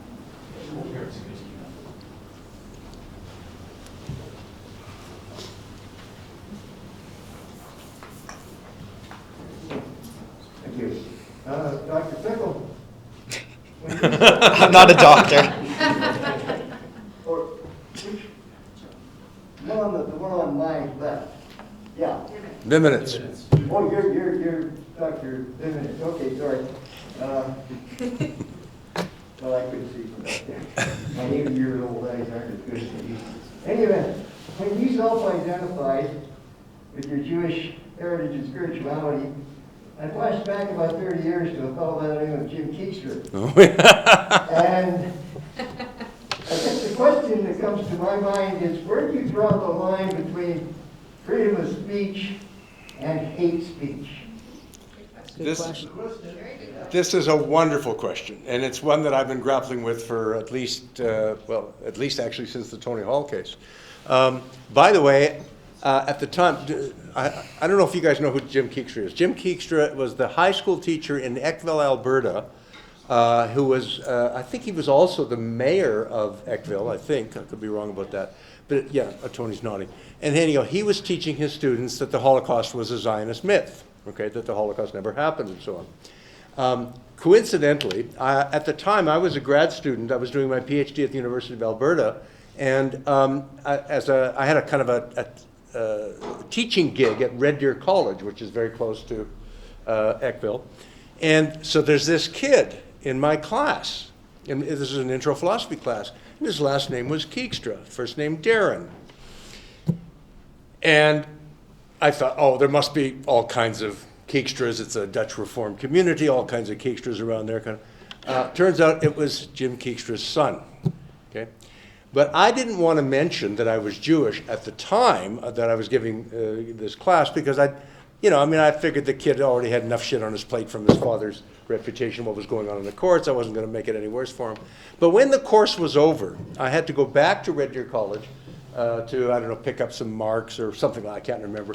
And in walks Darren. And I said to Darren Keekstra, I said, Darren, did you ever tell your dad that your philosophy professor was Jewish? Right? Because his dad was kind of a renowned anti-Semite. And he said, no. I said, did you know I was Jewish? He said, yeah, some of the other students told me. And I said, did you ever tell your dad I was Jewish? And he said, I never did, but he said, it sure would have been interesting. And there was this lovely twinkle in his eye. That's a little side, to the, okay, so it is a very, very interesting issue. And in fact, it arose, I don't think you were there that year, at the SAFS meeting it was in Hamilton, Ontario at the time. This was like 2 years ago. And I was asked to give one of the keynote addresses, right? And so I gave this keynote address. And in this keynote address, I made some uncomplimentary things about the Israeli treatment of Palestinians, okay? And because, I'm Jewish, but I'm self-loathing. It's called a self-loathing Jew, because if you criticize the state of Israel, you're obviously anti-Semitic, and so, okay. Anyhow, so I gave, and a couple of the members of the staff in the organization, right, during the question period, said, they were just livid. They were just absolutely livid that I should suggest, right, that there was any parallels whatsoever, right, between the Warsaw Ghetto and the treatment of the Palestinians. They were just livid. And I tried to, placate them. And I remember apparently my wife was there, and she overheard a couple of the members turning to each other and say, the Jews are fighting. But ever since that episode, a couple of years ago, I have been addressing precisely that issue, precisely the very issue that you said. Now, the thing is that the word hate, there's a lot of words that have nothing to do with, that expressions that have nothing to do with hatred. Like hate speech has nothing to do with hate. The decolonization has nothing to do with colonization. These are all terms. So it's very difficult to, so let's get rid of the word hate speech as if it has something to do with hate. The point is that there is something called incitement, right? So, let's go kill all the Jews, right? I mean, that's incitement. By the way, I do incite my own students. I think you can back me up on this. I think we should kill all the Scots. And I have a good reason for that. It's because of the haggis. I mean, rolled oats and sheep gut, come on. I mean, really. But no, I think the closest answer I can come to your question, which is a damn good one, by the way, is probably draw the line at incitement. But I don't think, here are the things that I don't think are incitement. Suggesting that maybe 9/11 was a Mossad operation, And therefore, that, I didn't suggest it, Tony, you did, okay? Okay, that's not incitement. In fact, if it turned out that 9/11 was a Jewish, like instead of like getting pissed off at them, I would think, we really are the most brilliant race on the planet. I mean, like, holy shit. Right? Like, not only did we pull this off, but we managed to blame the Arabs for doing it. I mean, that's pretty clever, right? I don't think that Holocaust denial is incitement. You would need to actually show some kind of empirical evidence that Holocaust denial incites not just anti-Semitism. I mean, even I'm an anti-Semite, although I'm not a Holocaust denier. Because I don't have very many relatives, and there's probably a reason for that. But you would really have to show, right, that kind of causal connection, and I think that's pretty damn hard to show. There are cases of incitement, though.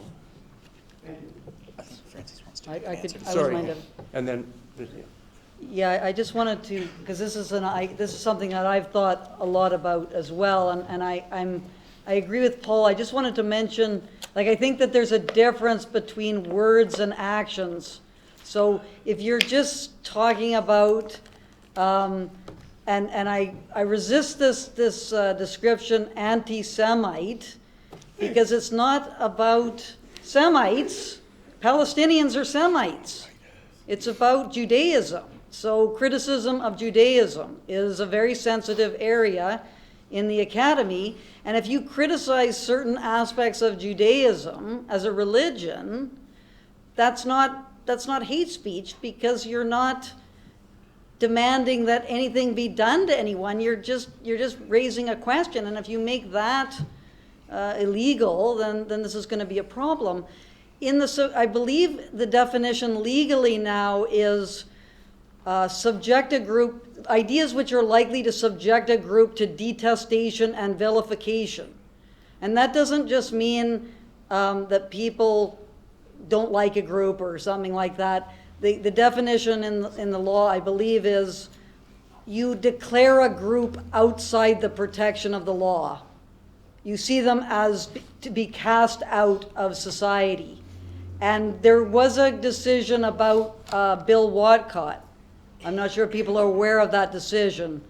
And it was claimed that he did engage in hate speech because he was putting flyers on cars, windshields, really saying very, very horrible things about homosexuals. That's what he was doing. There was a huge disagreement about it, and there still is, as to whether that constituted hate speech or not, because he had no position of authority. So he couldn't do anything to anyone. He was just saying nasty things. But the Supreme Court did decide that his views were the views he was expressing were so nasty that they would open up homosexuals to detestation and vilification. And I believe he did say something about that homosexuals shouldn't be allowed to teach in the school system. That was one of his arguments. So that kind of got, but I think that's very dangerous when we get into prohibiting those forms of speech, because then it becomes, like people are arguing in my case, when I don't think that the residential schools were genocidal, that I am somehow opening up Indigenous groups to detestation and vilification, when it's nothing at all. I think that Indigenous people have the rights to all the access to resources that everyone else has. They should have access to education, clean water. They should be able to thrive. I just am disputing facts that are being put forward. But it's being interpreted that way by some people, and if we get Supreme Court judges that think that way too, that means we're not going to be able to discuss the nature of the residential school system. So I think this is a very, very thorny area which needs a lot of discussion. Thank you. Two quick things I just wanted to address. Thank you for being brave enough to come up, because I know that there's a lot of fear-mongering and things. And Elaine and I both work in an elementary school in Lethbridge, a Catholic elementary school. And I wanted to come to your discussion, your debate. And there were people on our staff that are very pro-woke, whatever woke is. And they basically threatened me about a friendship if I decided to go to this lecture. And it was hands down, I'm alpha. I'm like, you know what, you just made me want to go even more, right? So, but that's in an elementary school. And then the last day of June, the woke staff, whatever, I love what you said, what actually is woke? Because there, if you said 7,300 or 73,000 definitions, what it made me wonder about was there's a group of them that were going to be wearing woke t-shirts in a Catholic school. It's kind of a scary thing because what is woke? What did they mean by wearing the woke t-shirt? So the, let I say, anti-woke people, whatever anti-woke is in our school, I was totally afraid. What are they bringing into our school? Now, these are elementary school children. I teach grade 1, 2. What am I going, I promote critical thinking in a book, inference, all of those values. Can you imagine that happening in an elementary school when they have zero ability?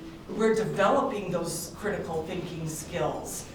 It is not okay to be able to just think one direction. So I would like to take it back to my staff if we ever do talk again. It's so divided. And I agree with what Jonah is saying. It is scary to be on the opposite side of that. We come into work every day and I put a white shield around me because there are closed doors and whispers and you know you're hated because you're not a part of the wearing the woke t-shirt. And it's hard. I just want to retire in peace. And now I feel like I have this whole other thing to address. But anyways, if we ever do talk again, which I hope we do, I want to know what their woke t-shirt meant. Because I never asked. I just assumed that it meant hatred and everything else. I don't know what they were bringing in. Anyways, thank you. Thank you. Stephanie, you've got a pop-up on the screen. There you go. There's quite a few.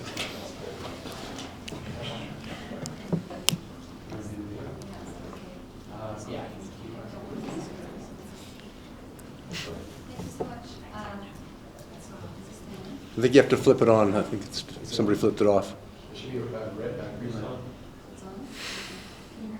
Yeah. Just curious, there was reference made to Dr. James Lindsay. Are either of you, any of you attending his events that are occurring in Alberta? He's coming. I couldn't, I'm sorry, I couldn't hear you. So, James Lindsay is hosting events in Alberta, upcoming, and she was wondering You're if any kidding. of us are attending. Really? They were canceled. Yeah. And now they're rebooked. Yes. So the event was canceled by the event venue. Yeah. And also Eventbrite refunded everybody because it was against their policy to promote somebody who spoke as James Lindsay does. But they have found venues now for both Calgary and Edmonton again. You know what's interesting about so in last year, the SAFS meeting, which was in London, Ontario, originally the SAFS meeting was supposed to be in the library, the city library. They canceled on us at the last minute and we had to move it to another venue.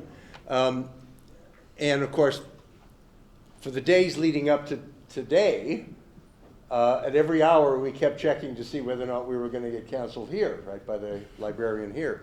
But the argument has been not so much that they're worried about, controversy, but rather security. Liability? Security and liability. So for those of you who weren't at the February event, which has since come to be known as the Widdowson affair, there were 12 City of Lethbridge police officers on hand, as well as the city, as well as the community, the security of the university. So think about what that would cost if you actually have to pay that. And so one of the, if we had to pay that, so one of the ways in which the heckler's veto works is if you threaten with the heckler's veto and there's going to be, like protests and so on, now you have to hire security, and that security can become economically prohibitive. So could you imagine if the University of Lethbridge had to pay for those 12 police officers?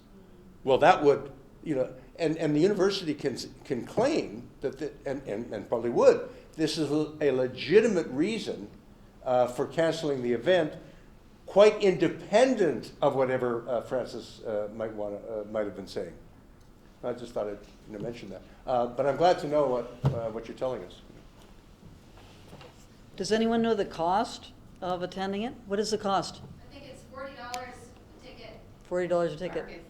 Yeah, maybe. Yeah. I'm very interested in James Lindsay's ideas. Oh yeah. Especially because I would take issue with, I don't agree with him that wokeism is a Marxist kind of thing. Right. So I would actually, and I haven't got his books yet. I know there's a couple of them specifically on this. So I'm very interested in his ideas, but $40 isn't bad. So I'll have to look into it. I heard it had been canceled, and incidentally, the former chair of my department in my old university was celebrating the cancellation of the talks. So it's not just it's a societal problem.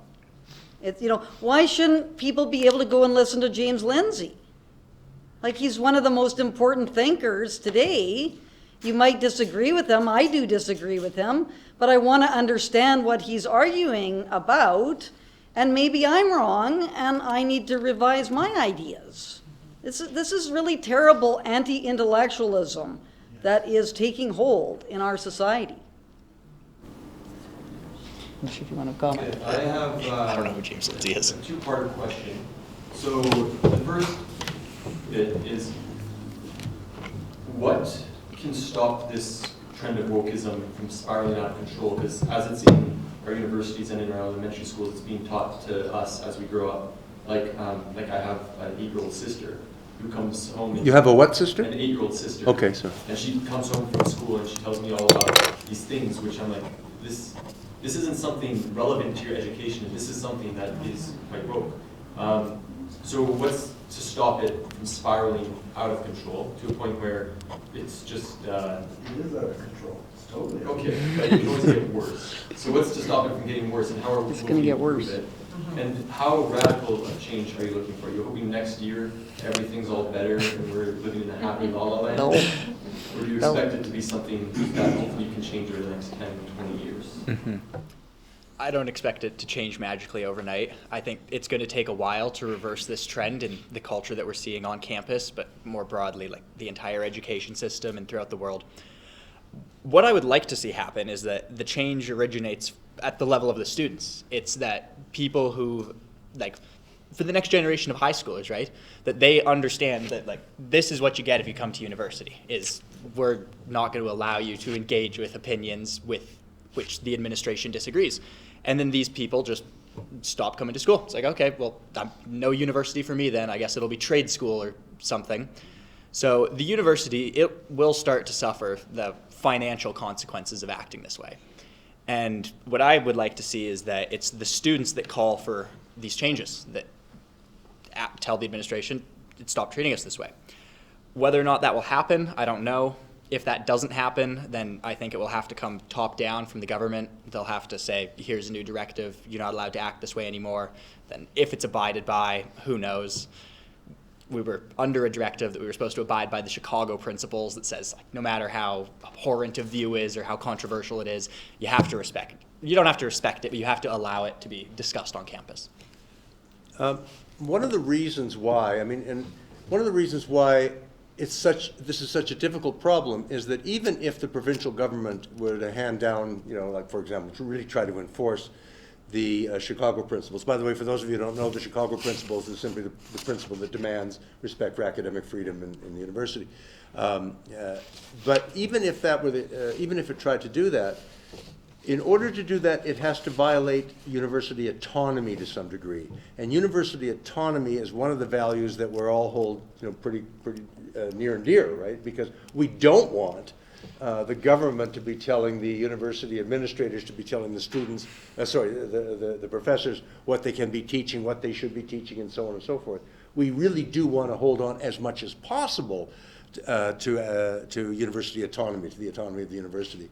So there's some tension between those. And I would like to say that in spite of the fact that I think that Mike Mann made the wrong decision, and I do think he made the wrong decision. It was just bad judgment.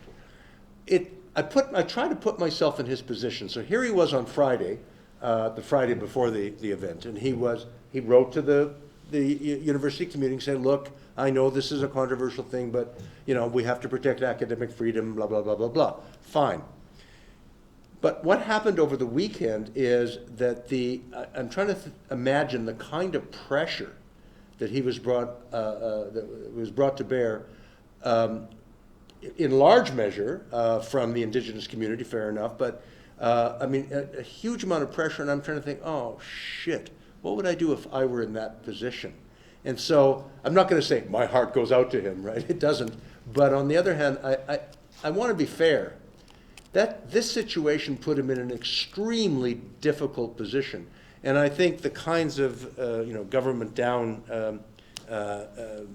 solution to this problem is going to put universities in an extremely difficult position.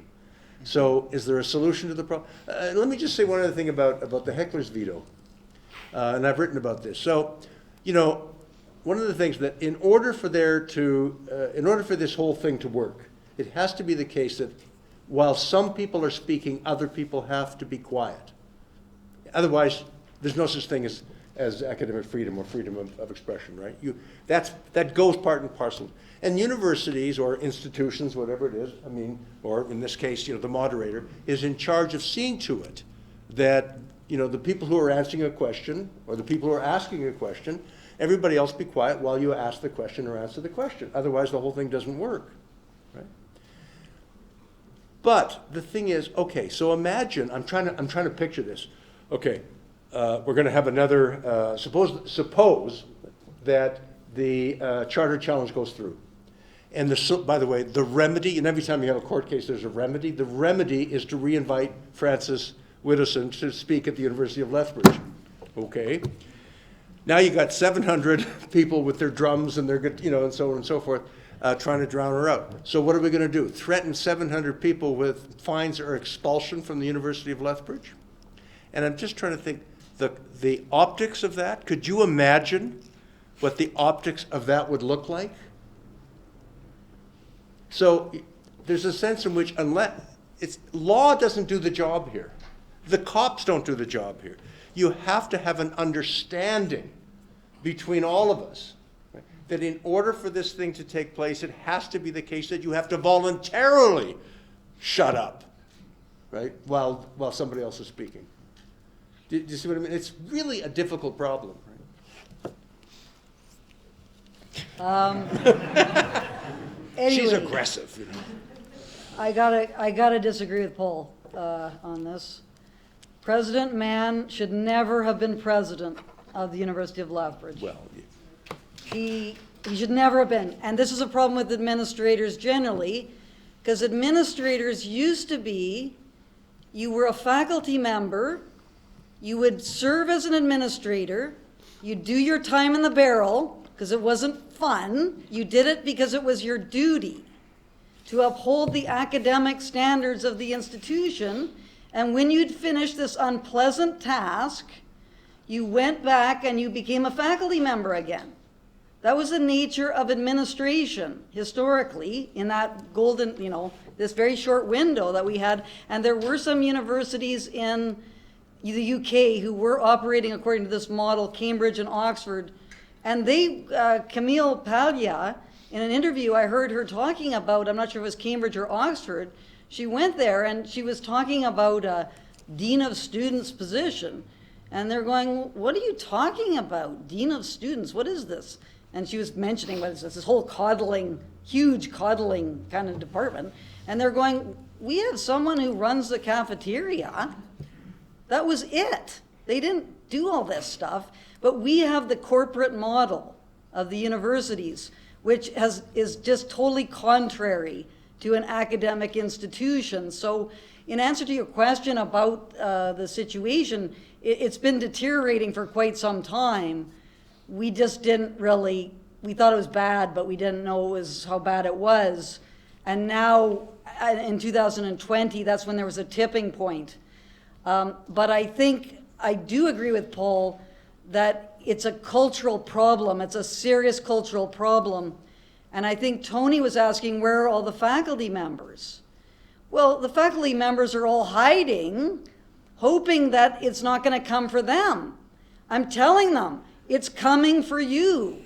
Because if you say the wrong thing at the university, you will be subjected to various disciplinary processes, and it's an impossible situation if you have any sense of an academic institution.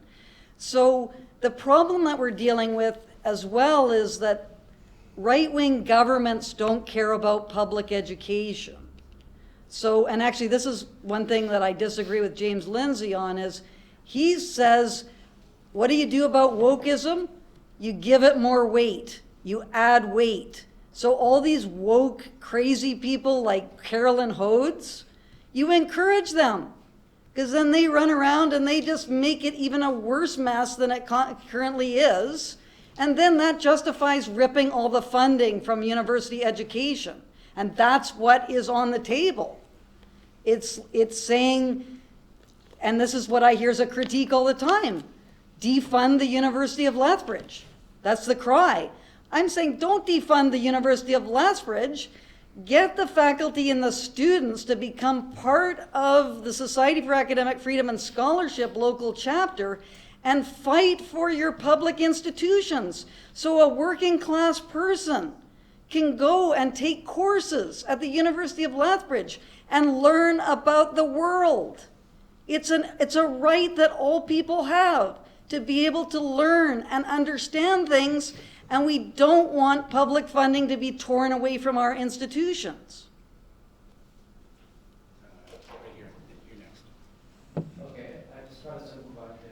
Can anti-wokeism create the same undermining effects to academic freedom and freedom of expression? I couldn't hear. What did you say?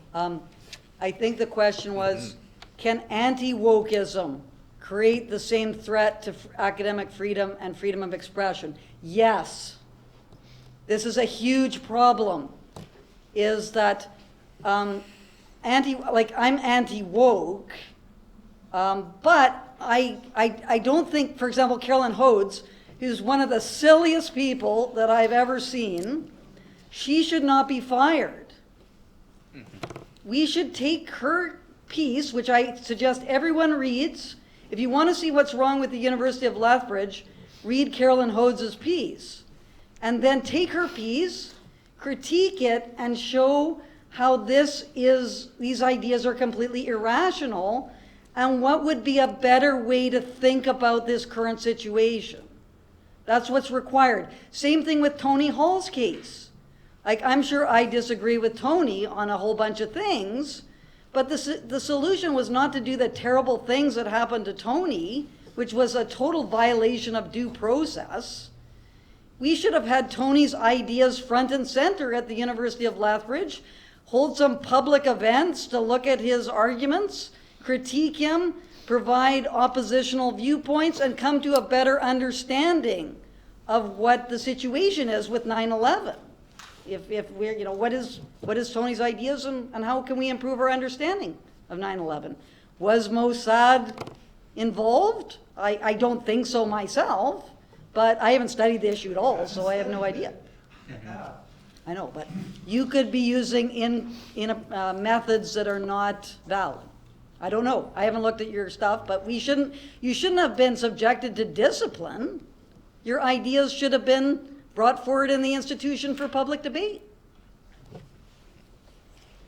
I agree with her. I think the answer to the question that you asked is yes. It's that if people on this side of the issue were given the same power to censor ideas that they disagree with, it could happen. I don't think that we're necessarily better than that, and that if we were given that power, we wouldn't use it in the same way.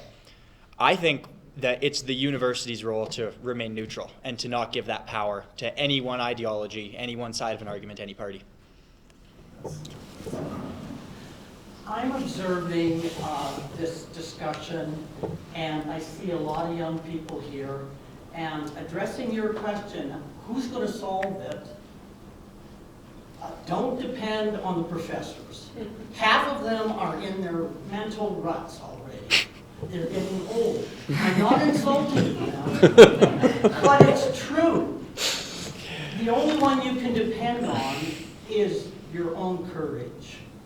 And I just want to emphasize that for the youth. Grow your courage.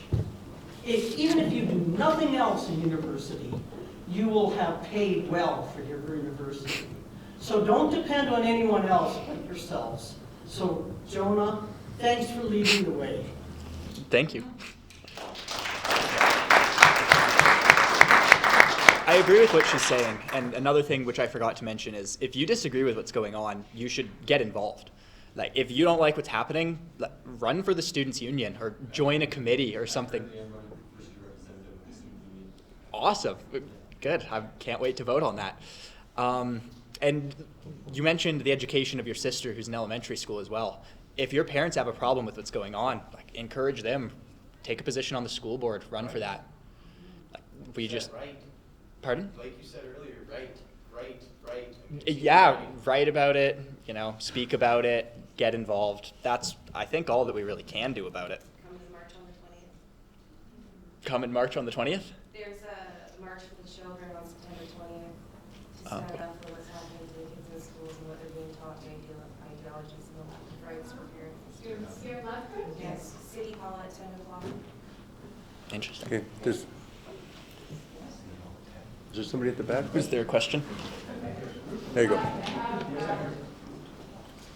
a couple questions. I have one for Jonah, and then I have one for Frances. Okay. Including one for Jonah. So you were saying that at the university, that with some teachers, some profs, it's not possible for a student to get an A, regardless of the academic merit of their work. So, what? Well... That doesn't really matter, honestly. Is that not okay? Well, no. He's saying that goes on, so how do we know it goes on? So this is what has been reported to me from other students. Luckily, I haven't had to take any of these courses, but my girlfriend is one of the people who has had to take these courses, and she took a Women and Gender Studies course under the person that Frances has been naming, Dr. Hodes. So it's possible to verify what you said some other way, but you can't say it here. Is that right? You said it. So which teacher was it? Carolyn Hodes. Yeah, but I haven't taken any courses underneath her. This is just what's being reported to me from students, is that the dominant strategy, that if you want to do well in these classes, is that you have to agree with the teacher, but maybe not so much agree with the teacher, but prove that you understand their interpretation of the world, and that you can look at an event and interpret it in the way that they want you to. I'd just like to announce that I am, in fact, Jonah's professor in a class right now, and I just want to make a public assurance he will not be getting an A from me under any circumstances. You should. So that's fine, thanks. I have a couple of questions for Frances. So you were saying that the canceling of your access to the university to hold a public presentation means that we can't have the truth, because we can't have any discussions about it, so we're not going to get to the truth. So I'm wondering if you, I don't know your background, and wondering, can you not use standard research methodology to explore, do lib reviews? You can't talk to other leaders in various academic fields. Why is it that you feel like you need to have a public presentation at the university in order to find truth about an issue? Well, the people at the University of Lethbridge are deprived of the right to hear my ideas, which then prevents them from engaging with me directly in the University of Lethbridge. But just to turn the question around to you, why should I not be able to make the presentation that I made today at the University of Lethbridge? Why do we have to come to the Lethbridge Public Library to have a discussion about these ideas? I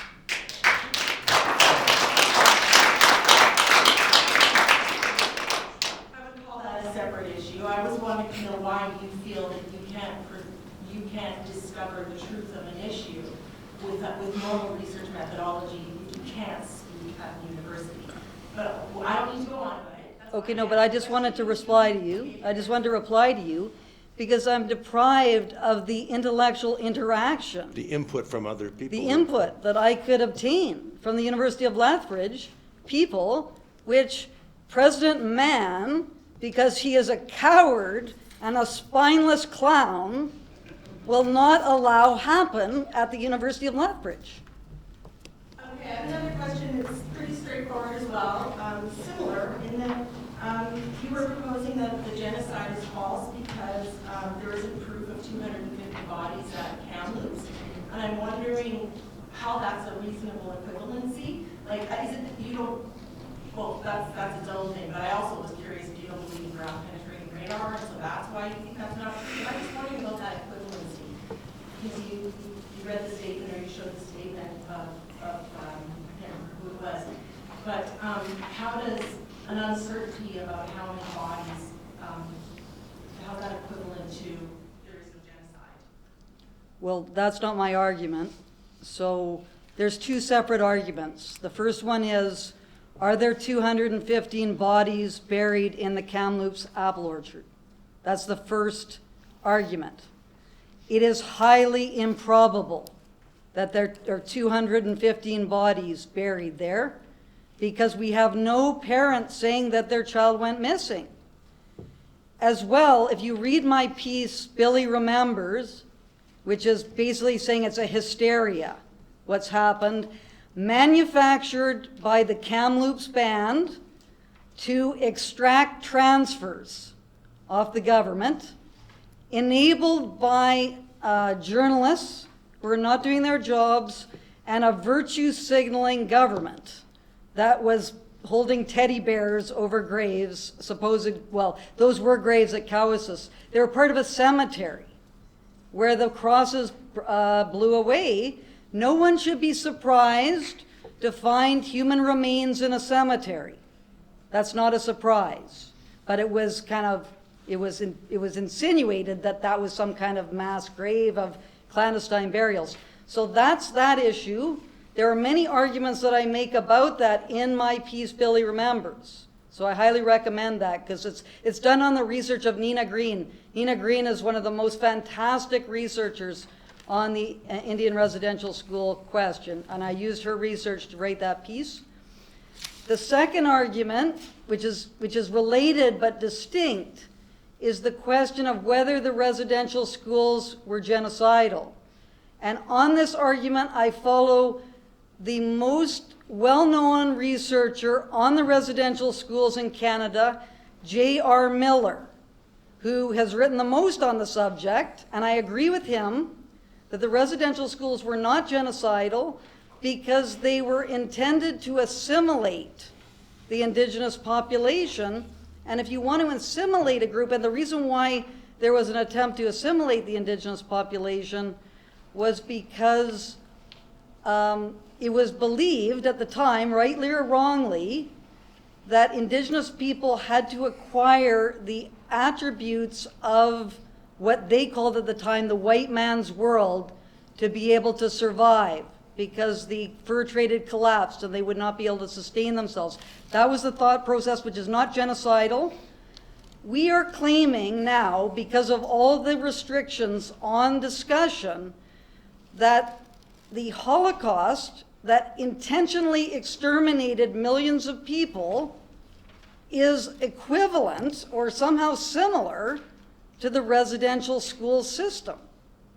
This is absurd.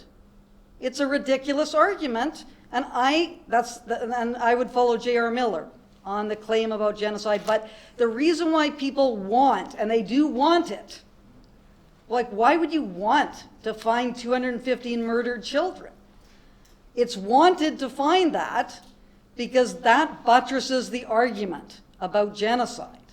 That's why people want to find that, and that's why the indigenous neo-tribal elites, not the ordinary indigenous people, and their lawyer brokers, people like Tony Merchant, who've made hundreds of millions of dollars, 12 million, siphoning money away from much needed services in indigenous communities. That's why the lawyers are so interested in trying to do this and manufacture all sorts of arguments about it.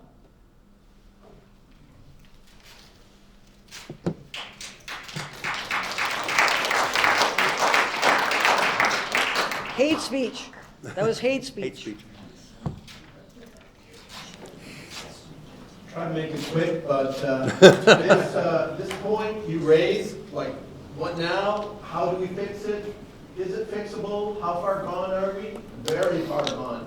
Like, one major element of this that hasn't been referred to is that between 2020 and 2023, there was something called a pandemic in the world. And universities played a big role. Now, I was waiting for universities to show some sign of life, that there would be people in the universities that would say, no, there shouldn't be mandates. And this is being misrepresented. And it turns out it was horribly misrepresented by the media. And all kinds of experts were shut up. And what was the contribution of universities worldwide? Zilch. And then there was this sense that, well, we got to keep our job, and man says you have to do this, so we'll take the jabs and we'll do what we're told and we'll keep our job. And the idea seems to be that if you go along with administration and do what you're told, you're good. You've got an upward mobility. But if you're questioning the whole paradigm that is being put forward, which we know was a justified questioning, which was not really very well represented in the universities, which are very conformist places, it turns out. And the professors are kind of cowardly to go along with whatever keeps, things nice and smooth for them. So the universities have suffered worldwide a tremendous downfall in their credibility. There are places, they're suck-up institutions for cronies to get in with political power and go along with the agenda, and that's what we're seeing. That's exactly what we're seeing. Okay. I can ask if there's a question for everyone. Thank you. Yes? Yeah, go ahead. So,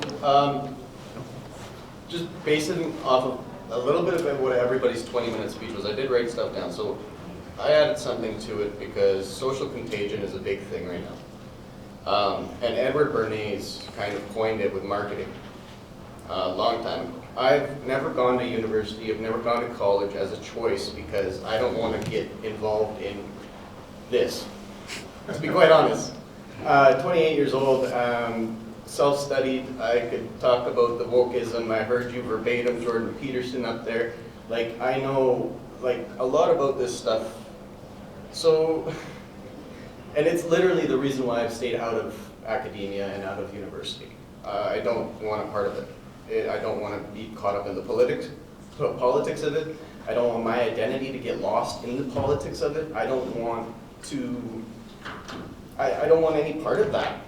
It's sad and it sucks to see because I love study and I love to learn.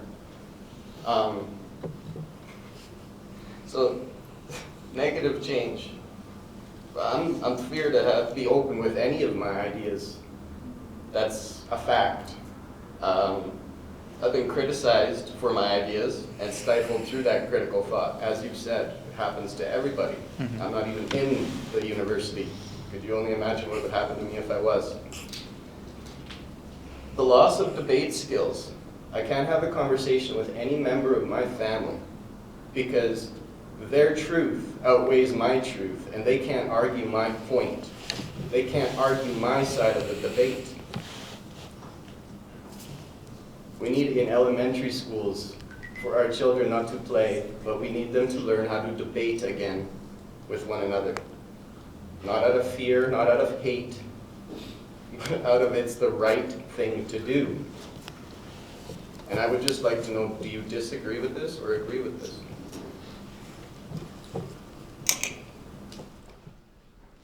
Well, I think it's a sad state of affairs. And this is why I'm so concerned about the pulling of public funding from universities, because I think anyone who wants to inquire about the world should be able to go to a university and go through that process. And unfortunately, we have a terrible institutional failure that's happened, and I don't know the cause and effect of it, but it's seeping into the wider society, and maybe the wider society is influencing the university, I'm not sure what. I'm not sure if you've heard about this person. You might be interested.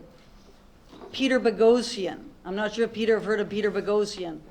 Peter Boghossian has a method which he calls street epistemology, which I think is a very good way to try to begin the debate process with people in our current state of difficulty, where people are afraid and everyone's so hostile, and it's got this tribalistic kind of thing that you're afraid to disagree with someone because then you'll be cut off and you won't. Anyway, what street epistemology does is it has a kind of a step-by-step process whereby you ask people questions about things. Like I could do this with Tony about Mossad and the 9/11 and try to figure out why Tony thinks the things that he does about that, when I think I'm in, like, I don't know, but to be honest, I think it's a bit of a crazy idea, the Mossad 9/11 thing.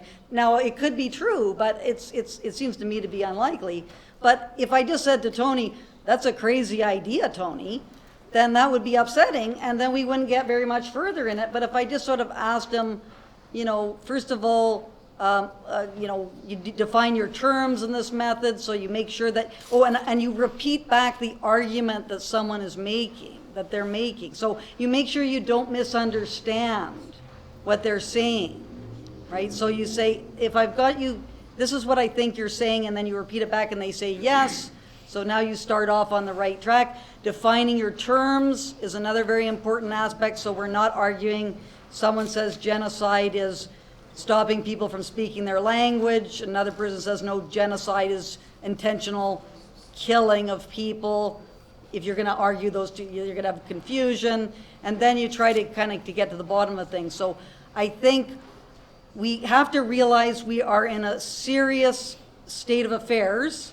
People are not recognizing the problem, which is very, very, and talking about the future, when you were mentioning what's the future, it's a long, hard fight that is not going to be over in a year and everything's just going to go back to normal.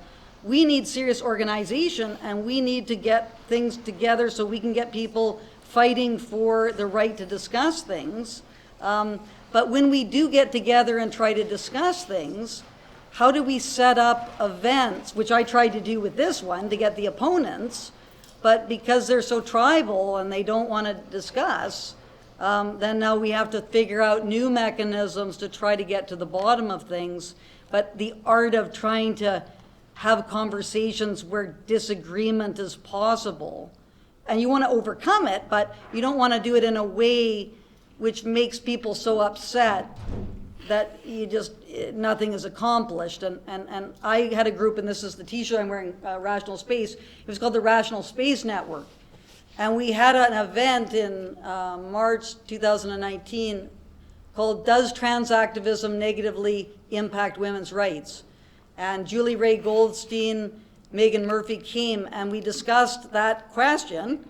It was very tense at times, but we did do it because we had critical thinking facilitators kind of asking questions, people who didn't have a stake in the issue, who were just trying to understand things. So those kinds of methods have to be thought about and brought back in to universities, but because they've been captured, the universities, it's not possible anymore to be able to do this. So I do have a question. I don't really have a horse in this race, but this question is more aimed towards Mr. Viminitz and so Dr. Viminitz to you. So it seems like the talk is aimed mostly at university students. And one might say that the university is numerous. There are a lot of us. It's diverse. Like walking around, you're not seeing like all white guys. And they're young. But looking around, a lot of the people here are honorable elders. There aren't a lot of people of color, and there aren't many of us either. So it seems that the university itself just isn't here. So one might suggest that the people who are most impacted by this, the students, have generally decided, and not by their actions, but by the fact that they're not here, that this isn't a problem they're concerned with. Well, what do you say to the argument that the populations who are served by this, or by wokeism, are satisfied with the current ideas that are being expressed? And no, I don't mean to pick on you, but you in particular suggest that the people who should stand up to this are the students themselves, with regards to their professors and resisting and whatnot. But it seems mostly like the students aren't interested. So why should they fight if, for the most part, they don't want to? Is this on? Is that on? No, now it is. I think people that don't disagree with what's going on shouldn't fight. I think that they should fight for what they believe in. But I think that it's our side, or this side, that needs more encouragement. Sorry, what was the question? How do we come to the conclusion that wokeism is a bad thing if the people who are supposed to be most impacted by wokeism Are not here representing the, yeah. have decided just not to come, they don't care? How do we decide that it's a bad thing? No, here. If I understand you correctly, right, what you're saying is, look, if it were the case that that this was something that wokeism is something that the general population is upset about, they'd be here tonight or this afternoon, but they're not. Right? Look, I don't know, because it's whether or not there are a lot of people who are upset with wokeism in the university, at the university. I don't know, because one argument is that they're not at liberty to express that opposition. Right? That's just part of the problem. Now, of course, you could say, well, that's non-falsifiable, right? That is to say, if you know what non-falsifiability means. In other words, that. So, I mean, what would count as evidence that they are concerned about it, given the kind of pressures that they're under? I thought what you were going to say was something about the skin color of people here as distinct from no. But I mean, this is a legitimate observation versus the skin color of people at the university.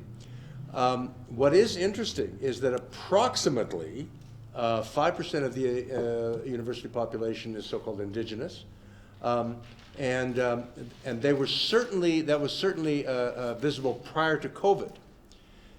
Since COVID, however, right, I have noticed something that's going on, and that is that percentage has been replaced since COVID by a huge influx of African students at the University of Lethbridge. It's really quite noticeable. What's interesting about the African students that are coming here is they're not African Americans, right? Who have the history of slavery and so on and so forth, right? They're not the Black Lives Matter people, right? They are coming from Africa, but the only people who can come to the University of Lethbridge, or anywhere in Canada for that matter, from Africa, or for that matter from Latin America, from China, and so on and so forth, these are already the privileged people in those, by and large, are already the privileged people in the communities from which they're coming. People who are already privileged in the communities in which they're coming are not concerned about this because they're privileged, right? I mean, it's the same kind of issue of why am I not concerned in the sense that just as a citizen, because I'm male, white, incredibly handsome, et cetera, right? Yeah, of course. So I mean, there is a kind of a biased sampling possibility in this room. One of the things about the people in this room, right, is that they are, most of the people in this room I notice are not university-related people, they're actually community members, right? And so it's not surprising that the community would be more concerned than or at least feel free to express their concern, right? And of course, the other thing to keep in mind is that by turning up here does not mean somehow that you're all upset about wokeism. You just might be interested. Right? And of course, the same thing has to be said about what happened on February 1st at the university with Frances. It is true, I was there. There were 700 people, right, in the atrium. There were more people there that generally attend a Saskatchewan Roughriders football game. I say that because I say that because I'm from Regina originally. Hurts my feelings. But the thing, and then it's reported there were 700 protesters, right? No. Okay. There were a lot of people who were there out of curiosity. There were a lot of people who were just walking through. There were a lot of people who like, looky-loos and, what's going on. So you really can't, you've got to be very careful about conclusions about representation, right, of populations. Sorry. But, with respect, Professor, you haven't answered my question. Sure, even if, assuming that everybody who would consider this topic of wokeism mildly interested has had access to come here, and they do, like I'm a university student myself. Obviously, people from the university are here. If they've had access to come here and it still shows them not to, they don't find the question interesting, then why do we assume that wokeism is a problem for the people who are supposed to come here? Oh, look, I don't think that you measure whether something's a problem by virtue of how many people are worried about it. This is probably not the best measure, right? May I say something to that? And there's a guy. And then we got some more questions. So, I guess, would you like to go to another area of the world and have their ideas imposed upon you? In general, probably not, no. That's what's happening to the Nigerian population that's coming in right now. Well, yes, but they've chosen to come here particularly to study. But I'm not even talking about the Nigerian population. I just mean that the university itself isn't good, right? So, surely this talk is aimed at university students, and it's university students who should be concerned about this, and who have been suggested that it's a problem, right? Yeah. So, if they just don't care, then surely that's indicative that at least the woke ideas are good at satisfying the needs. So could it be again maybe that maybe they do care very much, but they're fearful of their future? All of them? Like, I wouldn't say all of them because they can't. I think we've got like 20. But to go on your standard of measuring how people care, that picture right there with the 700 people, that's showing people care. Now, as for the university students, I'll let you know that you are competing with the triple header. So there's 3 sports events, big sports events happening back to back right now at the university. So this is in competition with that for attendance. And that's one thing to keep note of. Chapters everywhere from the top down. So. I would also think awareness has a big thing to do with it as well at the university. Like, from my perspective, I did not know about this until yesterday, Friday. Yeah, the only thing in the entire science building was a tiny little poster on the corner. Yeah, you saw it. The only thing. Yeah. So there's 2 things. There's that and Professor Viminets' class. Those were the 2 objectives, the 2 singular times that I actually heard about this. I found it on CTV News cover. There you go. Sorry. Let's- News got here. You got a question back here? Mm-hmm. To comment on your comment there, why these folks are not engaging themselves, university students in particular, my thought is, this is my understanding, is that there is a lot of social conditioning occurring right now through media, music, and otherwise newscasts. And people, the young people specifically, are being targeted to be conditioned to believe through these ideologies and through wokeism being projected through the media that it is a good thing. It's progressive, it's inclusive, it's warm-hearted, it's loving. Love is love, right? So a lot of this propaganda is affecting the young minds before they are given the opportunity to learn how to debate, learn how to think. They're being taught what to think before they go into the university. There are, as Mr. Jonah Pickle has mentioned, requirements before you can enter and training programs. And I think we see it also in large corporate settings, in large businesses, where there are training programs. You're being trained how to think, how to respond, how to behave, and what words and pronouns, etc., to use, and how to address people and so forth. And so I think the reason why these young people aren't here, and what these older folks in the education system are trying to point out, is that this is important. It's important to have this fight and stand up for it, because we are losing the ability to teach our kids how to debate, how to think critically, and how to move forward into a society and build a society that is based on critical thinking.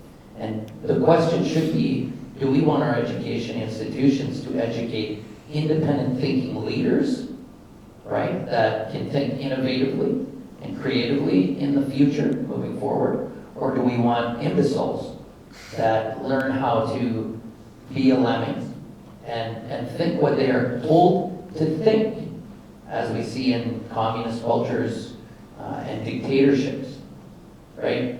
The fact is that these countries that we are told are the dictatorships, that these people are tyrannical, etc.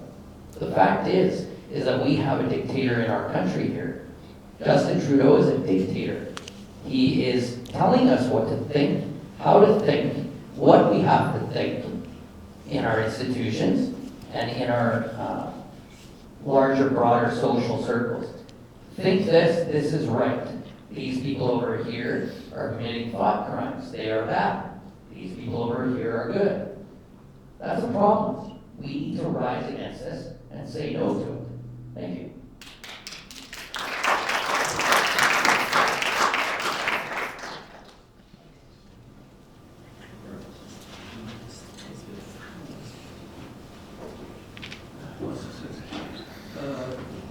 Dr. Viminitz, the question I have for you relates to the fact that as a professor of philosophy,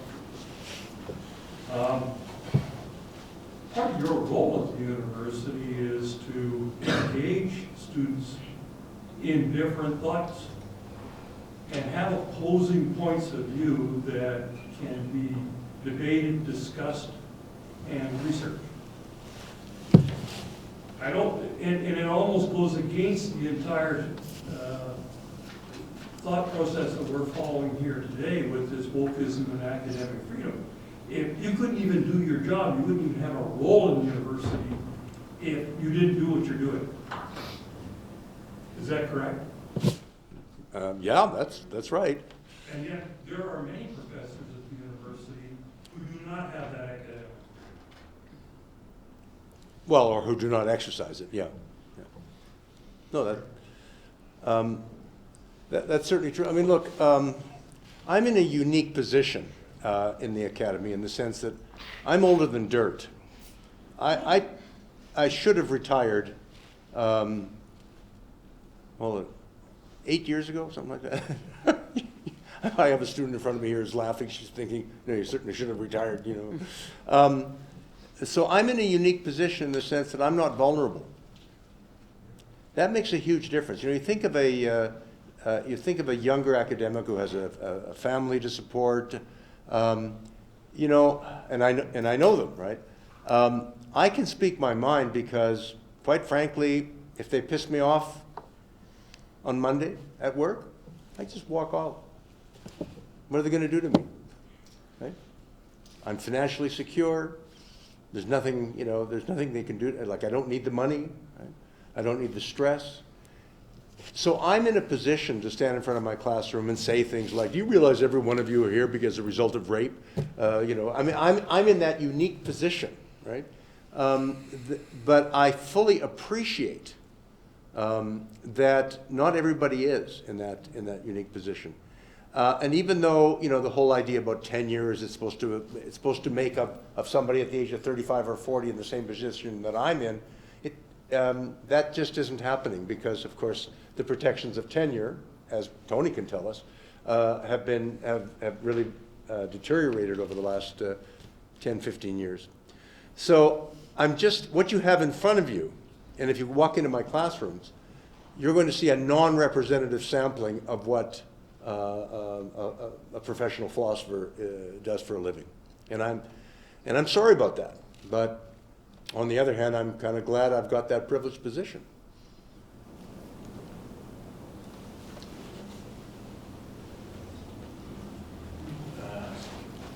Okay. We'll go this way around the room. No. Everybody raise their hand at once.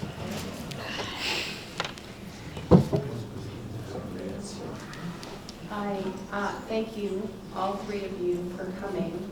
I think it is a sunny Saturday afternoon, 3 weeks into a brand new semester. There are 3 athletic events going on at the university. There's Cooley Fest happening at Lethbridge College. There's a big festival downtown, and a lot of the students are, especially our international students, have to work their tails off in jobs in order to be able to survive. So I think that probably represents some of what we're talking about here in terms of attendance and representation. I just want to say that the fact that there is only one table full of individuals here also tends to prove, to answer the question in the affirmative, that wokeism does threaten academic freedom of speech, because academic freedom is about discourse. It is about discussion. It is about presenting both sides, and there's only one side here. I don't know which side I fall on. I'm an academic. Part of being an academic is knowing all sides, so that when I teach my students and I work with my students, I'm able to confidently discuss all sides instead of one side. And so when I saw what happened at U of L, I thought, who is this monster? Who is this monster that 700 people turned out to prevent from speaking? My curiosity was piqued. So I went in search of the terrible racist things that she said and the denialist things she said, and I scoured, the internet, and I read some of her work, and I couldn't find what I was hearing being said. That's critical thinking, and that's what I teach my students, is critical thinking. And so, just some reflections on on how I think about this. I know that we're getting down to the wire here, and there might be other questions, but I admire you, Jonah, for doing this, because thank you. And the young students that are here. I think we would have much more turnout if it were, partway through the semester and the academic conversations are happening in the classrooms, and there would be more students engaged, I believe. And that's why we have the video being produced. So we have the video so we can have people who couldn't make it for whatever reason, they can view it at their leisure. And, it's difficult, to get large numbers of people in all sorts of contexts. So that's why the video is being developed. Okay, I'm going to use my incredible powers of moderator to cut this a little bit short, since we didn't have opponents and we've been going on for more than 2.5 hours now. And these guys. And we need a beer. And we need a beer.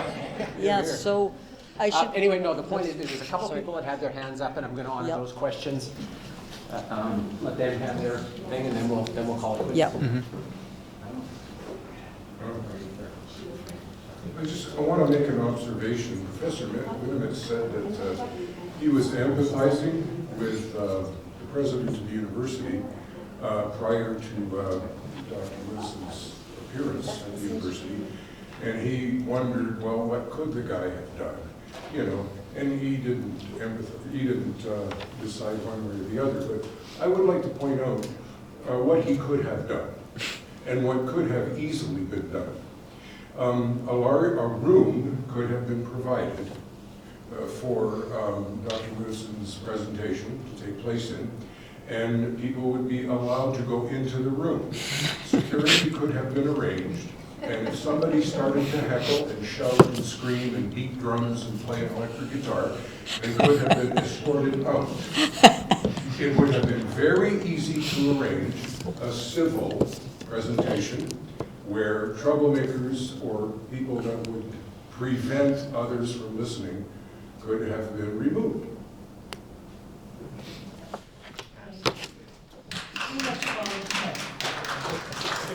Which is exactly what we had until he canceled it that morning. Exactly. It's nuts.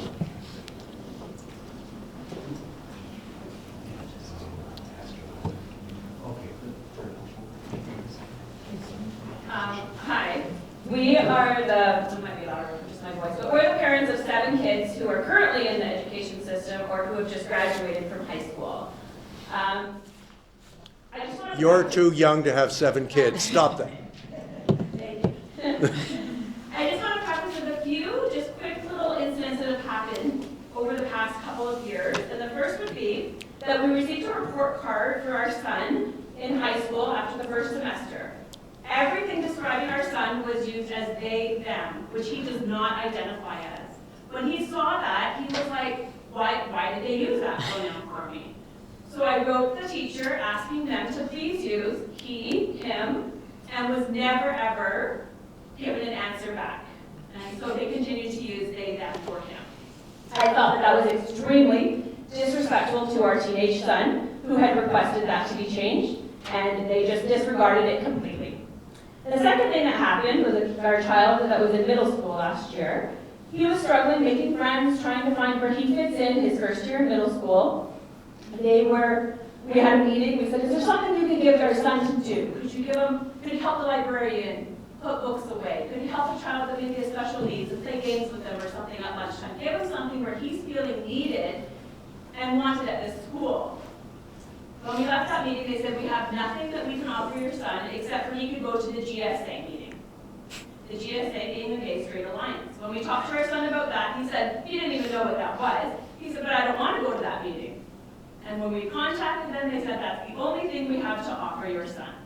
That was ridiculous for him. That's unacceptable for him. And the last thing is our son, who is our oldest, our 19-year-old, he's graduated from high school a couple years ago. He, in his social class, he is a conservative. He does like to do his due diligence in researching what his opinions are and why they're that way.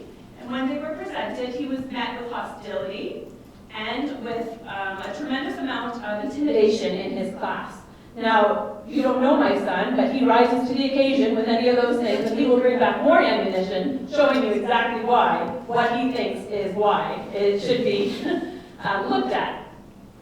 And so, but he is questioning whether he wants to spend an additional 4+ years in school trying to navigate his way through when people oppose his views. He has no problem with people having their views, but he doesn't want to be condemned for the views that he has. So I preface it with that because my question is, how can I, as a parent attempting to raise critical thinkers, be proactive and change when I'm ignored when I speak up? And when I speak up, I'm in the same position as you, Paul, that I'm a stay-at-home mom, we have one income, we're financially secure, I can say what I want, I have no repercussion. But my children could. And that's where I don't want to put them in a position where they have the repercussions placed upon them. So while sheltering my kids from the effects that can be put upon them for speaking out, how can we have a proactive change without them paying the consequence? There is a movement afoot, especially in the United States, and it's drifting northward for private schools, precisely to avoid the Woke Academy. It's not my area of expertise. I'm a philosopher, not a political scientist.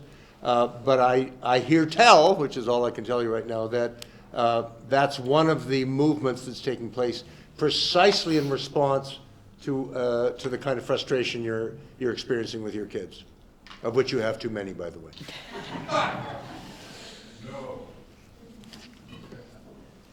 This is a huge problem, the school system. There's an organization called Lighthouse. I'm not sure if you've heard of it.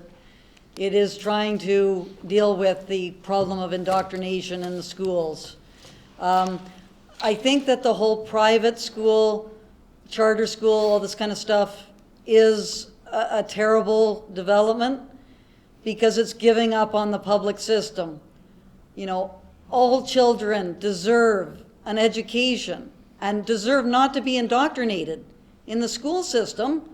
To have private schools and that sort of development means that that's going to just abandon the children who are going to public schools. So I think we have to think politically about this. And the children who can't afford to go Exactly, and we need political change. We have serious cultural problems, and the right-wing governments are happy about it because they can just say, look at this horrible school system, we're not going to fund this anymore, and then now everyone is just going to be left to their own devices.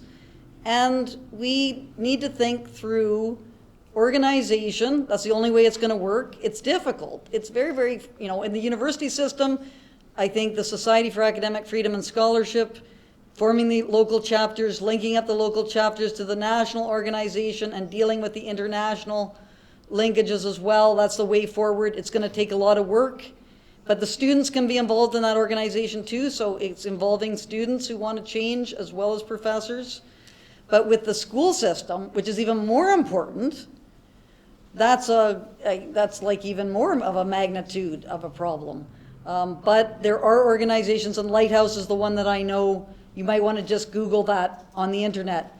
And Catherine Cronus is the woman I know who started that. And they're trying to get people elected onto the school boards. Is this Canadian or American? Canadian. It's in Ontario. She's in Hamilton.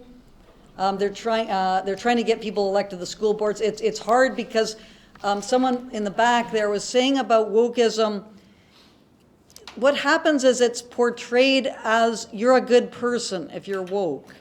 That's how it is. And there's a grain of truth because I think there are things that I don't think anyone who is gay or trans or anything, they shouldn't be discriminated against. This is not what we are wanting to see. But you shouldn't have to march in a pride parade or have a rainbow thing on your signature or that's not, you're now being forced to affirm various ideas and forced to state things which you do not think are true. And that shouldn't be happening. But because wokeism paints itself as a person who's an entity that's helping the oppressed, if you say, well, I don't think indoctrination should be happening, you're told that you're a bad person who wants to oppress people. So kind of exposing wokeism's kind of totalitarian nature, I think, is part of it. And it's not about discriminating against people. It's about allowing people to say what they think is true without being subject to punishments of various kinds. And that's what we got to fight for, not, developing private things which avoid the issue and abandon large numbers of students and vulnerable young people to whatever is going to arrive, sort of emerge out of the ashes of the public system. Catherine Cronus, Kronas.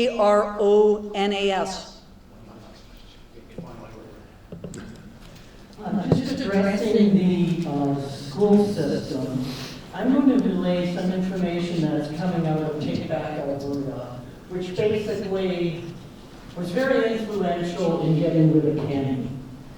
And one thing, the budget for the Alberta education system to the school boards is $9.3 billion.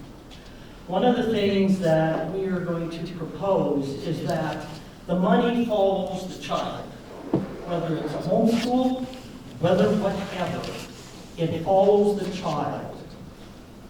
And secondly, all of us who go to Take Back Alberta, which is happening again here in Lethbridge on the 28th, are very concerned that we fill the school boards with us so that we have a say. In fact, that's the whole point of Take Back Alberta. If you don't like your system, The library is closing. 15 minutes. If you don't like your system, then blame yourself. How dare the library shut down? Thank you very much for coming on this, everybody, the audience, for coming out on such a beautiful day with all these competing events, and especially thank you to the three panelists.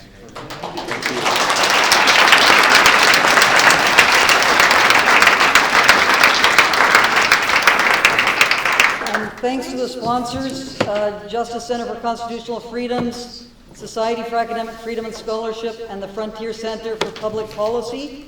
A group of us are going to drink heavily at Hudson's.